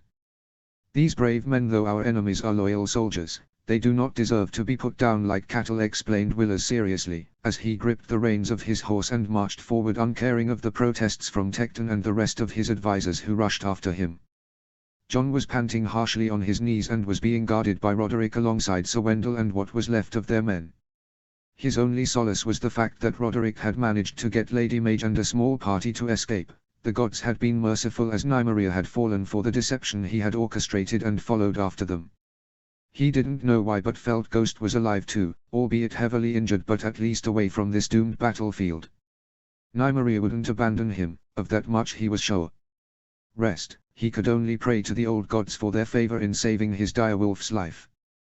They've stopped, said Sir Wendell cautiously. Jon looked up and saw it was indeed the case, as the enemy forces were surrounding them from all directions but maintaining a cautious distance now. Soon from among their ranks, emerged a tall and handsome young man on horseback, looking at them with caution but not outright murder or hostility. My name is Willers Tyrell, son of Mace Tyrell, Lord Paramount of Reach. You all have fought bravely, although this battle is at an end. I wish that you surrender so we can avoid further bloodshed among each other, declared Willers, and saw Jon Stark being assisted in standing back on his feet by the Marndaly knight. I am Jon Stark, my only regret is we couldn't reach you or your camp. Though we could still try, answered Jon defiantly, earning grim chuckles from the few surviving Stark warriors around him, including Sir Wendell and Roderick. Willers just frowned back at him with disappointment in his eyes. There is a time to be brave and a time to be reasonable, Jon Stark advised Willers patiently. The Lannisters butchered our prisoners. One of their captives was my own sister Arya Stark, reminded Jon bitterly, earning a firm nod from Sir Wendell, whose own brother Sir Willis had been one of such slain souls. Willers, to his credit, looked regretful upon being reminded of that bitter truth, but still he looked at Jon in all earnesty. I am not those men, Jon Stark. I have received your brother's decree of stripping any noble house from power who continues supporting the Lannisters, and while I am not the final authority who can make such an important decision for our house, fighting you all tonight has made me realize at least the cost my kingdom and Bannerman would face if we continue this war, answered Willers truthfully. What are you trying to say? Asked Jon tiredly, and fought back the urge to sleep as dark circles started forming in his vision.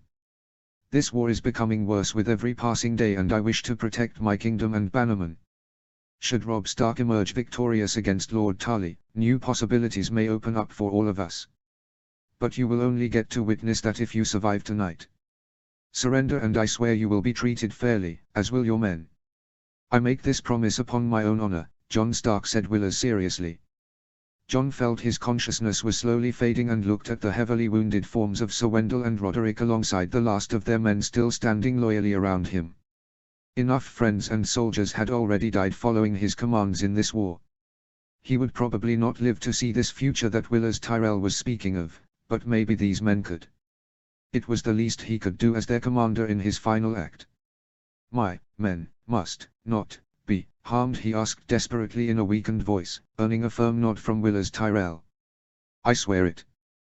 Those fateful promises finally made John exhale a tired breath as his vision faded away. The last thing he heard were desperate call-outs for him by Sir Wendell and Roderick, even as Willers yelled something in the far distance. The end.